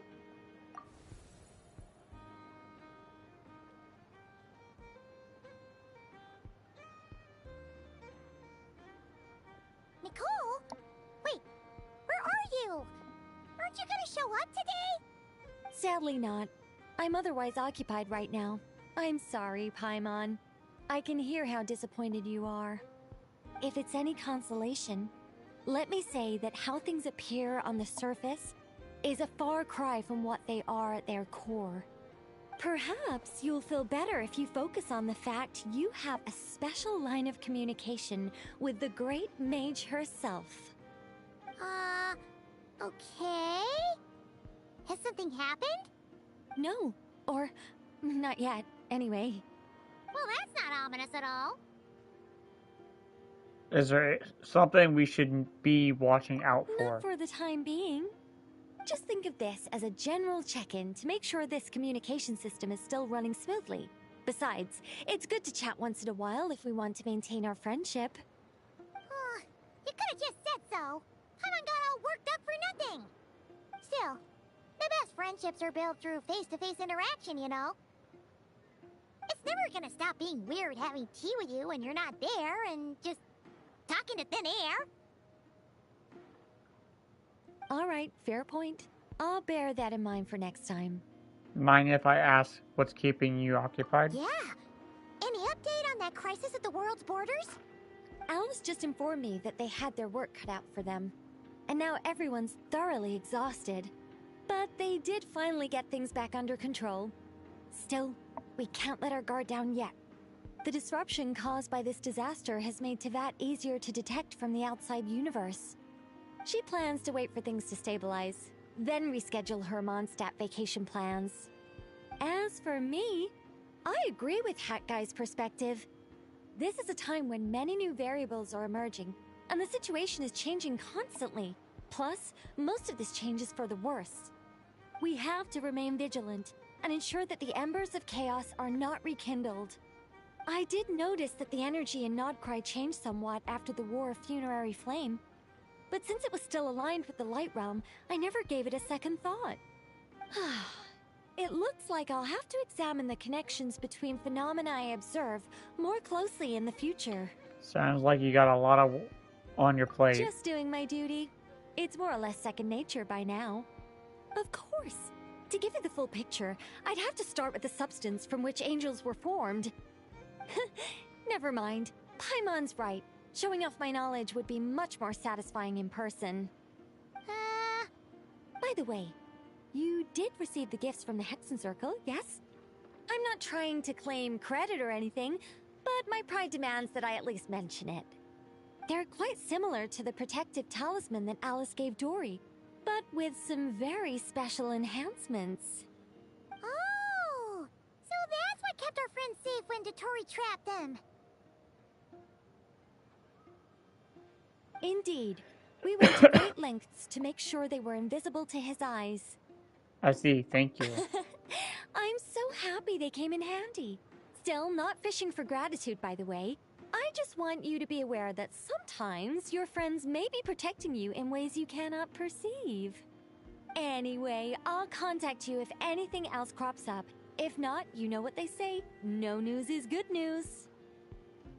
Oh, my angelic instincts are tingling. They say you should head to the docks next. Your friends are about to board their ship home. Who?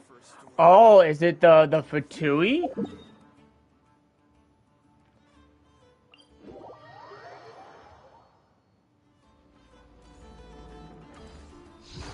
It is. Why is Wanderer there?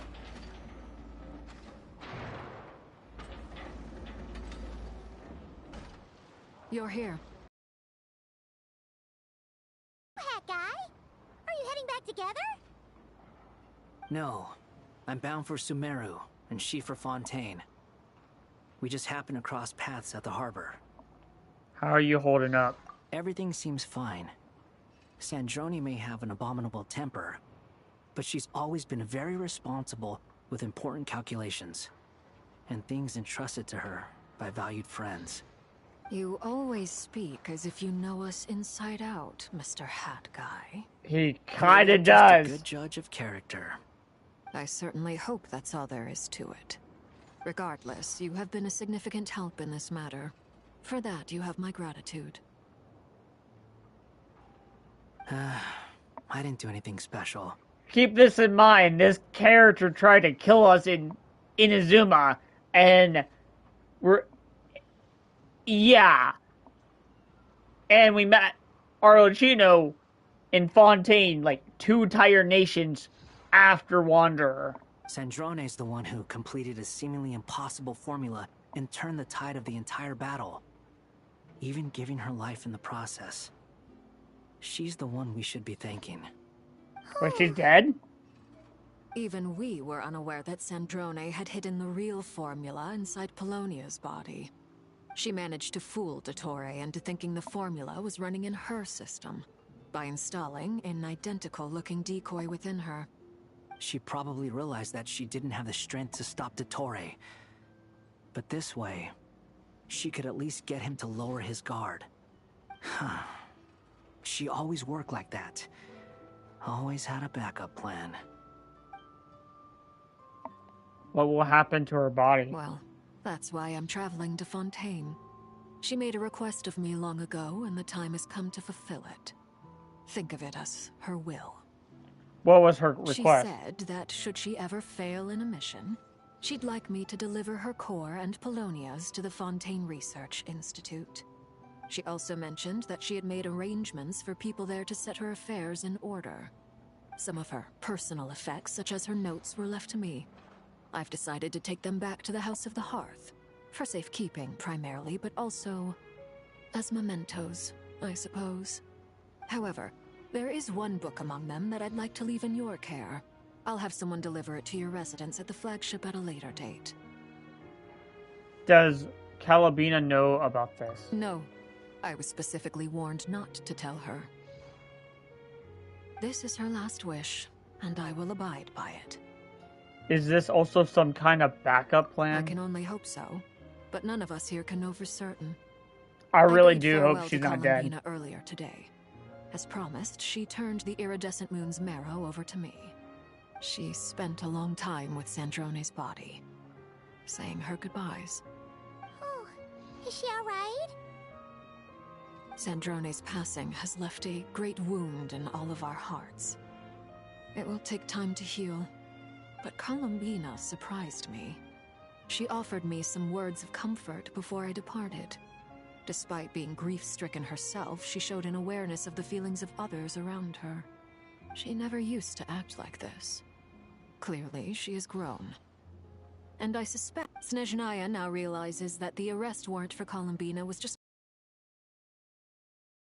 her powers. I shall return to Nodcry to see her as soon as I find the time. I hope that from now on, she too will explore more of the world. Columbina Hyposelenia's journey is only beginning. My ship is here. Traveler, Paimon, we shall meet again. You too, Hat Guy. What are you still bumming around for? Isn't Columbina waiting for you? I thought today was the day you'd agree with her to go find out the truth about your sibling. I'm a little nervous. You're afraid you won't like the truth when you see it. Well, this is new. I was starting to think that nothing could scare you. Don't say that! Wouldn't you be if you were in this situation? No. Fair point. But I'd say I have more experience facing up to unpleasant truths than the Traveler. They say blood's thicker than water. I know how much you need your family back. More than you need any of your friends. And I'm sure that all your real friends understand that too. No matter what the truth turns out to be, they will stick by you and support you, whatever decision you make. Finding the truth is important. But more important still is what you choose to do once you've found it. At least, that's the life lesson I've learned from my experience, grappling with the truth. Do you feel better now than you used to? What? Now that Dottoro's dead and gone? A little, I guess.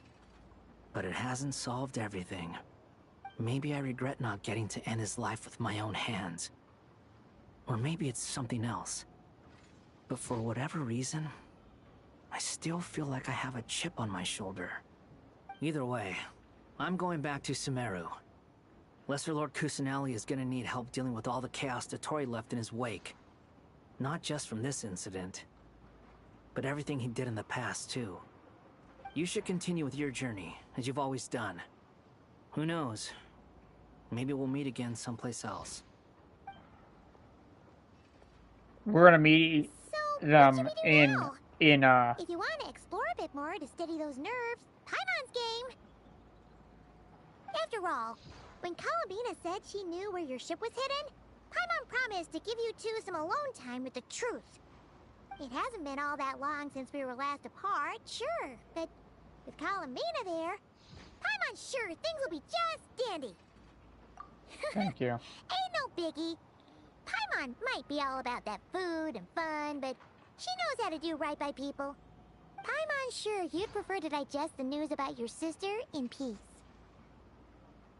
But, no matter what you see, just know you can share it with Paimon. Of course, as long as it's not super private. If you can't make sense of something, let's give it some thought together. And even if we both can't figure it out, Paimon can at least treat you to a nice meal. You're the best companion ever. Glad to hear it. Feel better now? Yes, much better. Alrighty. Next up, time to meet with Columbina. I have a feeling Calabina's gonna show us.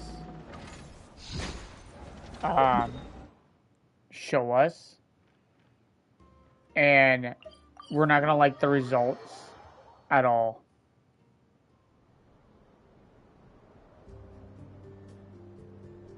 Columbina, we're here!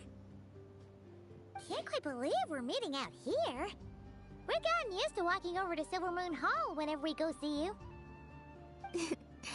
Well, you're still welcome to go there whenever you want to see me. It's just, now that it's all over, I've decided to make some changes. Try and fit in with the Frost Moon Scions, like Lama suggested. And how's that going? The older generation are still timid around me. They don't dare get too close, and they bow their heads when I walk by. But things are much better with the children. I see more curiosity in their eyes. Hopefully, by the time the next Moon Prayer Night comes around, I can enjoy the festival with them as myself, without having to pretend that I'm only dressed up as the Moon Goddess. You'll do fine, Columbina. Paimon's sure they'll realize you're super nice once they get to know you better. You really think so? When we first met, you thought I was a little up in the clouds. We were just starting out then, come on! So Llama told you. I'm only teasing. I know that I have you to thank for pulling me back down to solid ground. It feels good to finally stand firm on the earth where I was born. Oh, that's great! Oh, that's great. You can have this back now. Thank you. I'll make sure not to lose it this time. Well then, are you ready? Lumine, what happened to our spaceship back then? Why did you leave? It's time to learn the truth at last. Ready as I'll ever be. Good. Then let me open the way for you.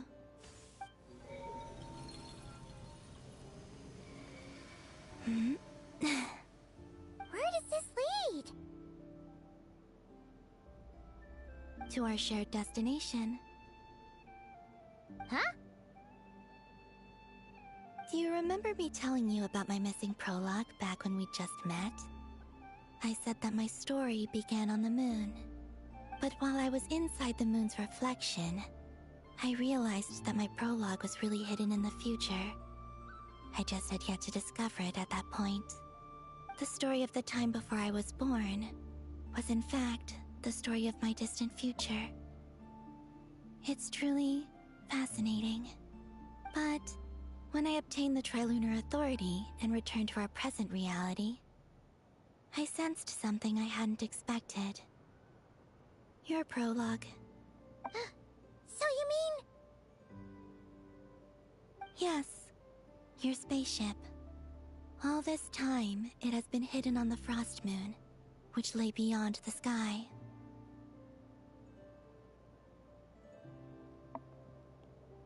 But why? Who could have done this? The great ruler of the firmament. The heavenly principles. Wait, them? Why would they do that? I don't know. Perhaps your ship contains something that is incompatible with Teyvat. Or something that cannot be known. Oh, did I pick a bad time to say this? I know it must have been hard to work up the courage to do this. Maybe I should have waited until you were on the moon, with no chance to back out. That would have been kind of mean, you know.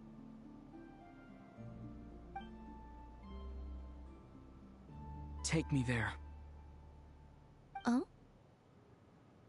Whatever is hiding in that ship, it belongs to me and Lumine. Those memories belong to us. No one else has the right to decide whether I should or shouldn't know about it. Not even the heavenly principles. Very well. Then let's go. You two take care. That is kind of crazy that the ship is on the moon. How did it get there? Paimon. We will. Traveler, after you. Thinking about the story that we'll find hidden on the moon? Yes. And hoping that it has a happy ending. Stories like that don't exist, you know? You don't believe in happy endings? I don't believe in endings. I don't believe in endings. Is that a sign that... Where am I? This is the pathway I built between Teyvat and the Frost Moon. The moon is very far away from us, so it could be a long journey.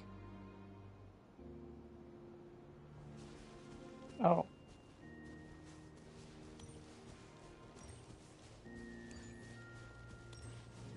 After I obtained the Trilunar Authority, I unwittingly saw past events from many of my friends' lives. One was Lauma. She was so young when they chose her to be the Moon Chanter. Oh. From then on, the Frost Moon Scions looked to her to bring messages from their goddess. But, for better or worse, I had left Hisi Island before she was ever born. It was not until much, much later that she met me.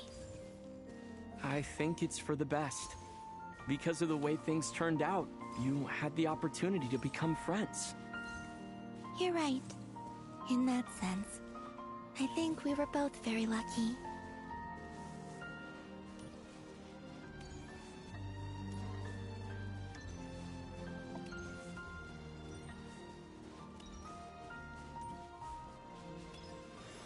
Oh, and about that mage, Nicole. I only recently learned that she has lived in Teyvat since the time of the Three Moon Sisters. The Moon Goddesses always had a good relationship with the angels. I suppose our friendship continues that tradition.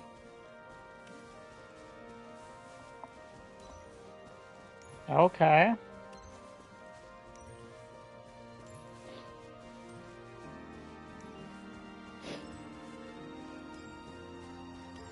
And then, there's Zandrone. I never knew that much about her, beyond the fact that she was created by someone called the Lord Artificer. She, too, suffered for a long time before joining the Fatui. Dude, I'm so mad she's dead. I am so pissed. How I wish I could talk to her again. Even if only to hear her say nasty things to me.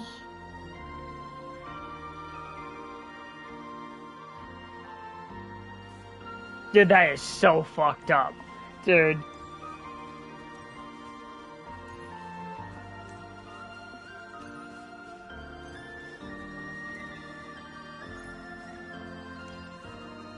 Also, I saw your siblings' story. What? I'm afraid I didn't see much. It seems that she rarely came to the surface, where the moonlight shines. But this is the beginning. That back when you first set out on your journey, she would often appear nearby, gazing at you from afar with a guilty look in her eyes. Lumine. Let us speak no more of the past. I probably shouldn't reveal so much about my friends. It's not my place. Let the moonlight carry us forth. We are very close now.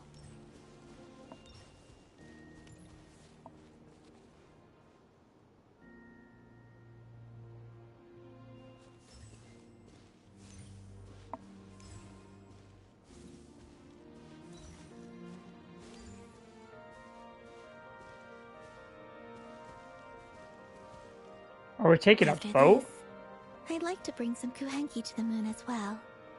If they're willing, of course. What about your other friends? Will you bring them to visit too? Certainly. But I'll need to tidy the place up first.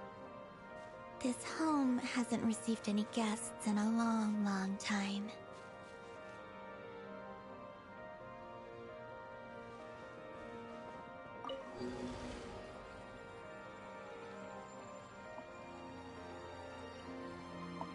I remember writing something similar with you on Moon Prayer Night. I believe it was called... Dodoko's Whirligig. Yes, that was it. You asked me if I was afraid to return to the moon, and I said that I was. The idea that I had gained something precious, only to lose it so quickly. That frightened me. But I'm not afraid anymore. Besides, this time, we're traveling together.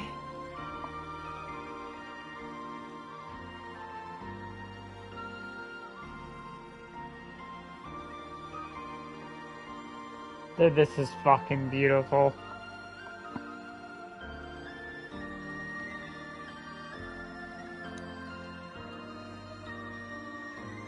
This is just so emotional. I'm like fucking trying to hold in fucking tears, to be honest.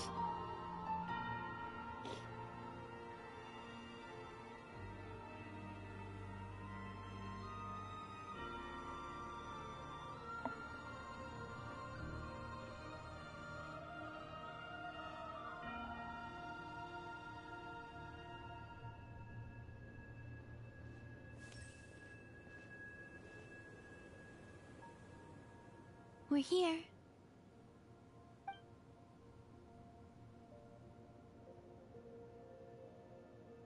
Over there.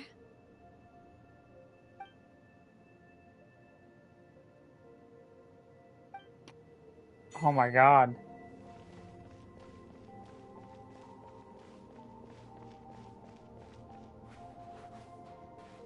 We're on the fucking moon. What is in our spaceship?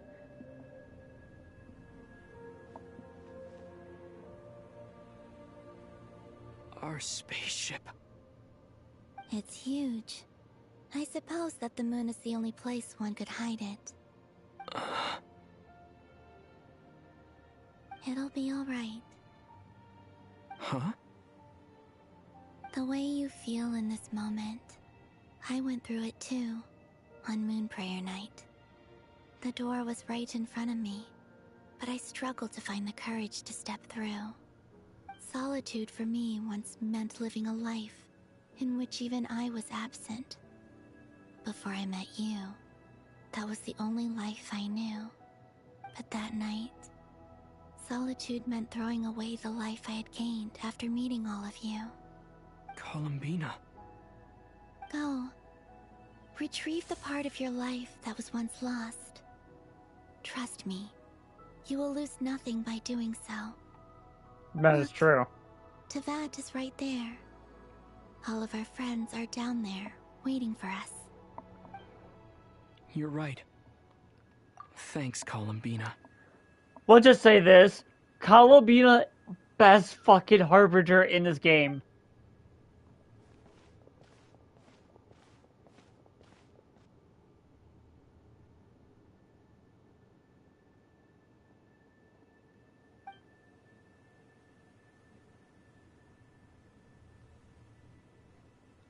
Oh, she's singing. Okay.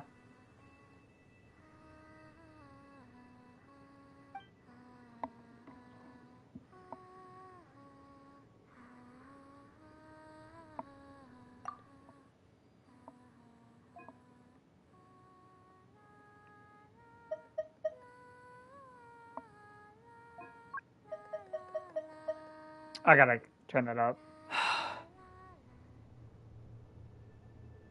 Oh, of course. Finished? Yeah. What was in Why did it? you take your eye mask off? Well, since my return, I've decided to take more opportunities to see the world with my own eyes. Besides, I've always wondered how Teyvat looks from the moon. And what do you think? It's beautiful. I could spend a whole day here just gazing at it. What about you? What do you think of the truth you found? Are you gonna tell us what the truth was? I haven't looked at another person's expression in a long time, but I think yours is saying it was neither good nor bad. Keep this up, and it won't be long before you give Nefer a run for her money. Oh, I don't think that's going to happen. I'm much more used to sensing what's going on around me with Kuvaki. I think I'll save my eyes for seeing special moments I really want to remember. I read the spaceship's flight logs. I always assumed that this was my first time in Teyvat. I thought that Lumine and I must have been hibernating in space for centuries on end. But the logs show that our spaceship flew over the skies of Teyvat once before. A long, long time ago. Flew over? So you didn't land? No, the ship barely came to a stop before flying on again. After that, it continued traveling through space for a long time. Some of the data is corrupted, but I suspect that it kept flying for thousands of years. It was only after that that the ship made a forced landing in Nodcry. When Lumine found me, she came from outside the ship. Could this mean that she left the ship long before I did? Maybe even during our first pass over Teyvat. Are you alright? Yes, I can feel that the truth is coming together, one small piece at a time. Was we forced to leave our sister here? I remember Lumine telling me that when she first arrived in Conria, she could not recall the past. So this might be something that even she doesn't know. Here, I made some space for you. Your mind must be racing, and this seems like the perfect place to relax and clear your head. Oh, wait, there's one more thing. What is it? Wait here a moment. Wait here a moment.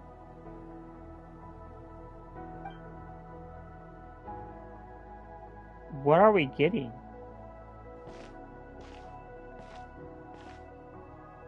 Hey, Columbina.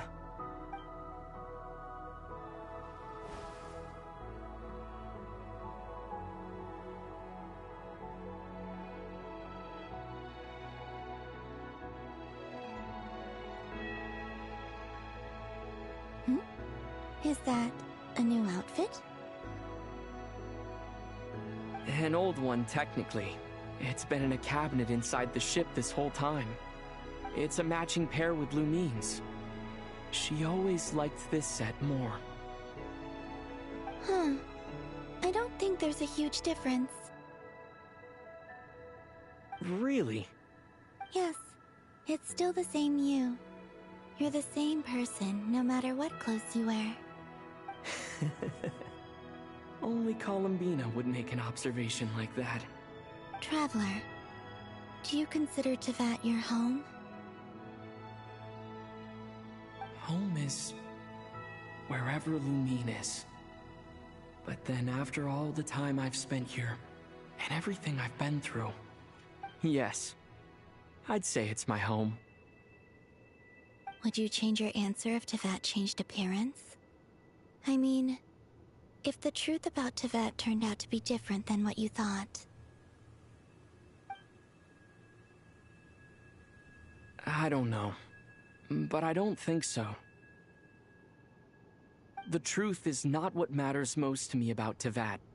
It's the matter of people you know that is friends with you. When I was first born, I longed for a home.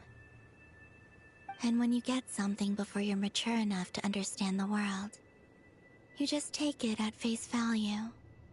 I thought that a home was a transaction. You give me what I want, and I'll do the same for you. But you and your friends taught me what a true home should look like. You never asked for anything, yet you gave so generously to me. That's because your friendship matters to us. It was worth it. In the past, I thought that my birth in Nodcry must have been a mistake.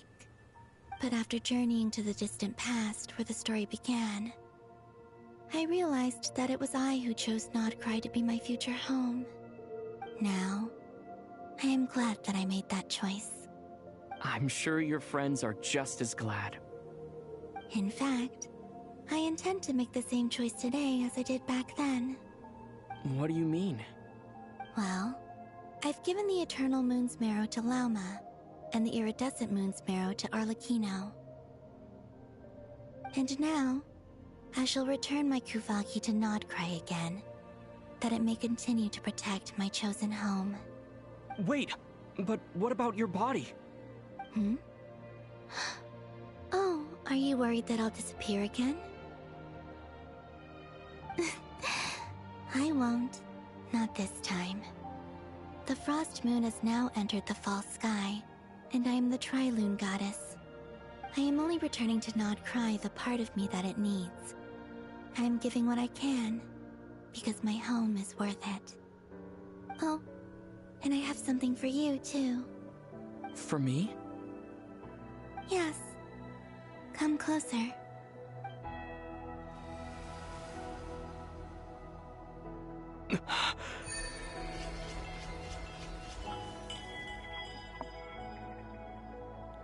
Traveler, all elemental types. Attack increased by 20%, and additionally when nearby party members triggers Night Soul Burst, Traveler receives 1 blade of Sacred Flame stack. After attaining two blades of Sacred Flame stacks, performing charge attacks will consume all blades of sacrificial stacks and transform into a charge attack Inferno, dealing increased Night Soul alignment. Okay. Crit rate.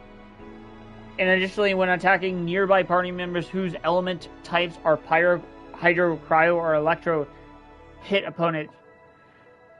Traveler will receive 1 stack of Blade of Dawn Breeze. After attaining 2 blades of Dawn Breeze stacks, perform a charge attack will consume all the blades of Dawn stacks, transfusing in a world dealing increased anima damage, and matching the elemental type consumed will also be summoned. Okay. Defense.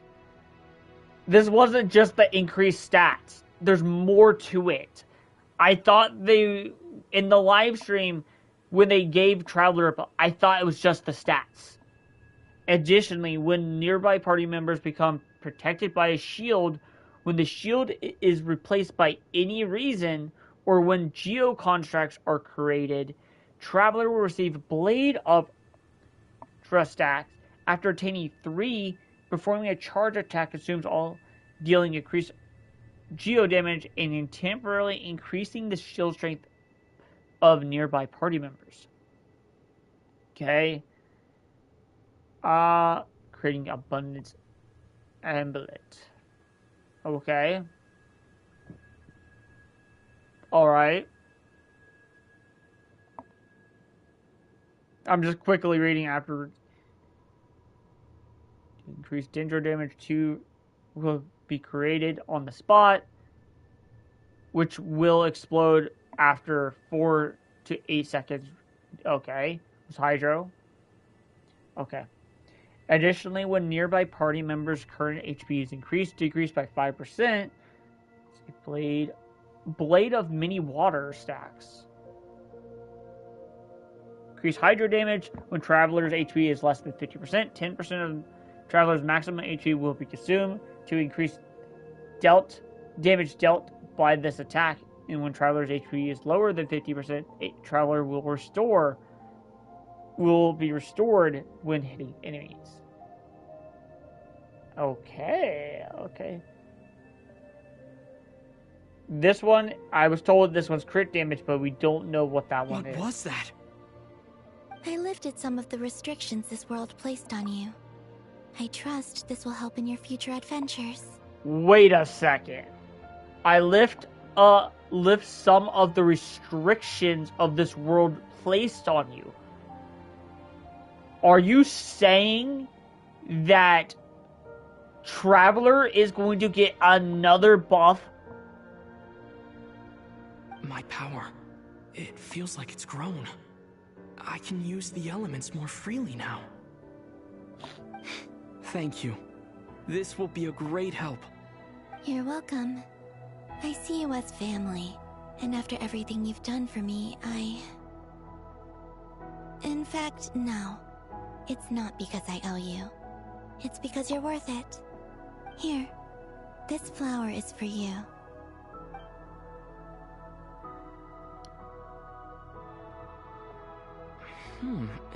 Isn't this a moon prayer blossom? Yes. Don't worry. You will never see these flowers lose their color again. I'm finally discovering the joy of giving. How I wish I'd learned this sooner.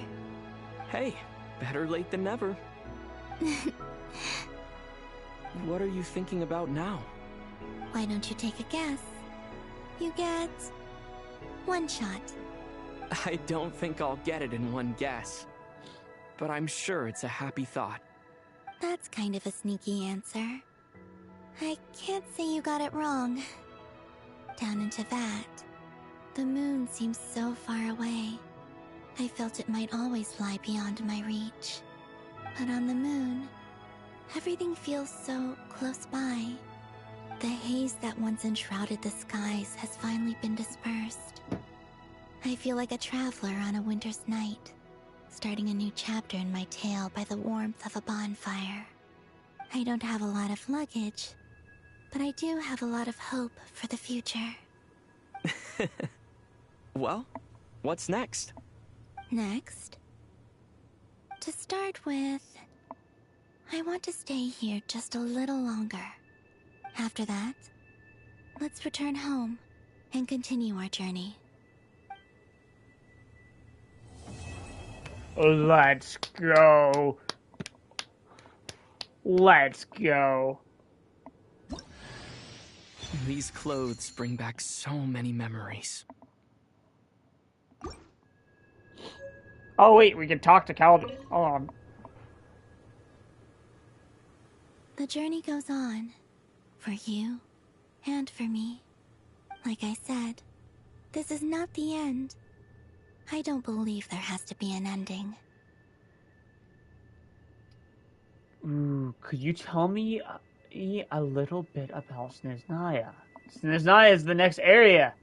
Oh, is that your next destination? Most people would probably tell you to pack some warm clothes. But I experience things differently than most people, so I can't know how cold it is. In fact, it is home to quite a wondrous heat source. I think they call it Kreshnik's torch. Every city in Snezhnaya is built around one of those. I sensed the energy it gave off as I was passing by on a railway train. It felt grand and distant. I also recommend the Korolievsky troupe in Snezhnograd. They give performances quite regularly, and entry was free for harbingers. I liked them a lot. We'll save the Teritsa. Tell me about the Fatui. There's Regrator, the Rooster, and the Jester. Between them, they control a lot of what happens in Snezhnaya. But I can never wrap my head around how exactly power is split between them. I just know they are each responsible for many specific domains. I noticed that the Rooster and Regrator often appear to get along on the surface, while working against each other in secret. And theirs is not a friendly rivalry. But I wasn't particularly interested, so I tended to keep my distance. Now that I think about it, the term Mistelton often seemed to come up in connection with Project Stuja. What's your future plan? Once things settle down in Notcry, I'd like to explore the world beyond Snezhnaya. You've told me so many stories about the other places you've been to, and all the friends you've made there.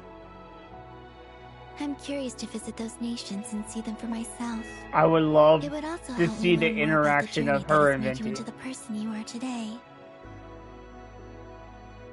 What do you know about the Teritsa? Ice cold and sharp. Crystal clear in some ways, yet profoundly unfathomable in others. Like the thick layer of ice on top of a frozen lake. That's just the impression that Tsaritsa gives me. I was never able to glimpse what truly lies beneath that icy exterior. In fact, I don't think the people of Snezhnaya even know what kind of power their god wields. Maybe that's because the Tsaritsa herself has never acknowledged, nor accepted that power. Wait, is it an Archon that doesn't treat its, doesn't even use its power? Because if that's the case, ruling over the Harbingers by pure force must be insane. Okay. As you continue on your journey, don't forget to gaze up at the moon once in a while. It is, after all, no longer an illusion. It shall cast down its true moonlight, connecting us in truth.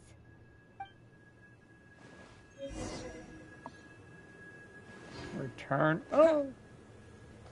Oh.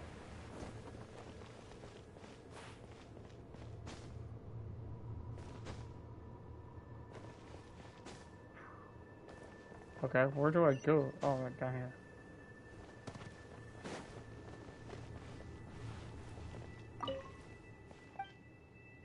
Should we return? Yeah, we should probably head back.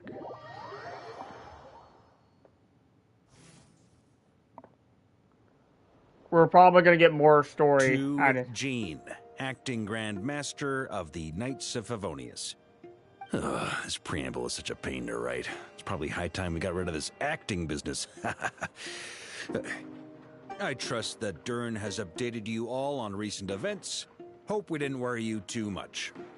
The good news is, we managed to come together and put a stop to the Doctor's evil schemes. With that, I think it's safe to say that Notcry is finally out of the woods.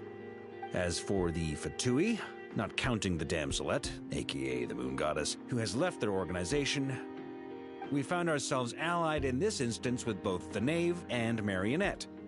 May she rest in peace. As ever, we find ourselves better off for making friends rather than enemies. But until we can ascertain the Tsaritsa's true intentions, the future remains uncertain. In a short while... Wait. How am I meant to surprise everyone if I tell them in a letter that I'm heading home? Well, that would be a huge waste. Okay, got it. I will begin sending the expeditionary team back home in waves. I'm sure they'll be able to answer any questions you still have. I hope they won't gloss over the details of my many heroic deeds. But if they do, I'm sure it'll be because they're just too exhausted from the long journey. I think of Mondstadt daily. Please give everyone my best regards. P.S. The honorary knight went above and beyond this time. Are there any other honors we can give him? I'll leave it with you. P.P.S. Please be extra nice to Klee for the foreseeable future. I cashed in on the last favor that the Hexen Circle owed us, so we need to earn some more goodwill. If there's any serious problems, feel free to stick me in solitary confinement when I get back. I'll do the time for her. Whew. And that, as they say, is all she wrote. End of an era. And with the moon shining down brighter than ever, I think everyone is going to sleep well tonight.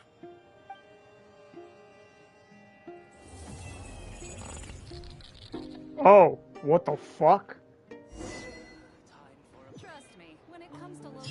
What the fuck was that?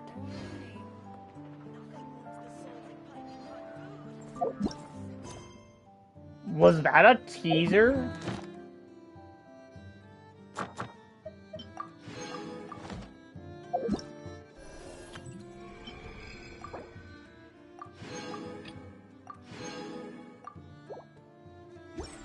Bro.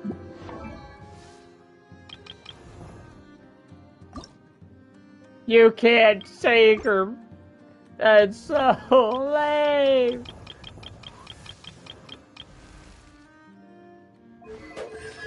Wait. We can either keep the original one or the new one. I'm gonna keep the new one on, to be honest. Wait, does the outfit actually do something? Or is it just...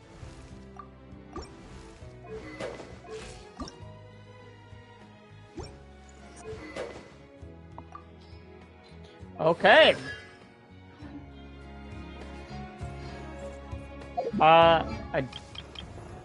Do I have the resource? No, I don't. Well? Holy shit, I got a ton of play. Achievements.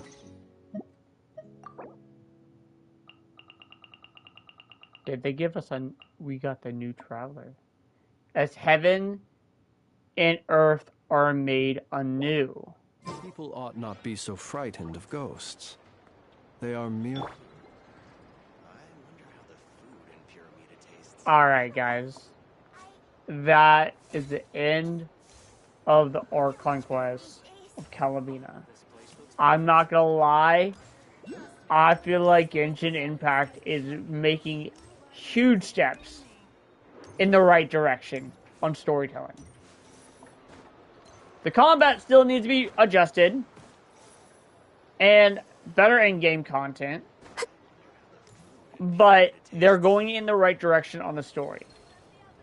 And by far, I cannot believe this. Columbina is easily #1. As much as I love Farina, Columbina has that elegant voice, an elegant playstyle, and an elegant story. I feel like they done well for them. That being said, thanks for watching. I'll catch you guys next time.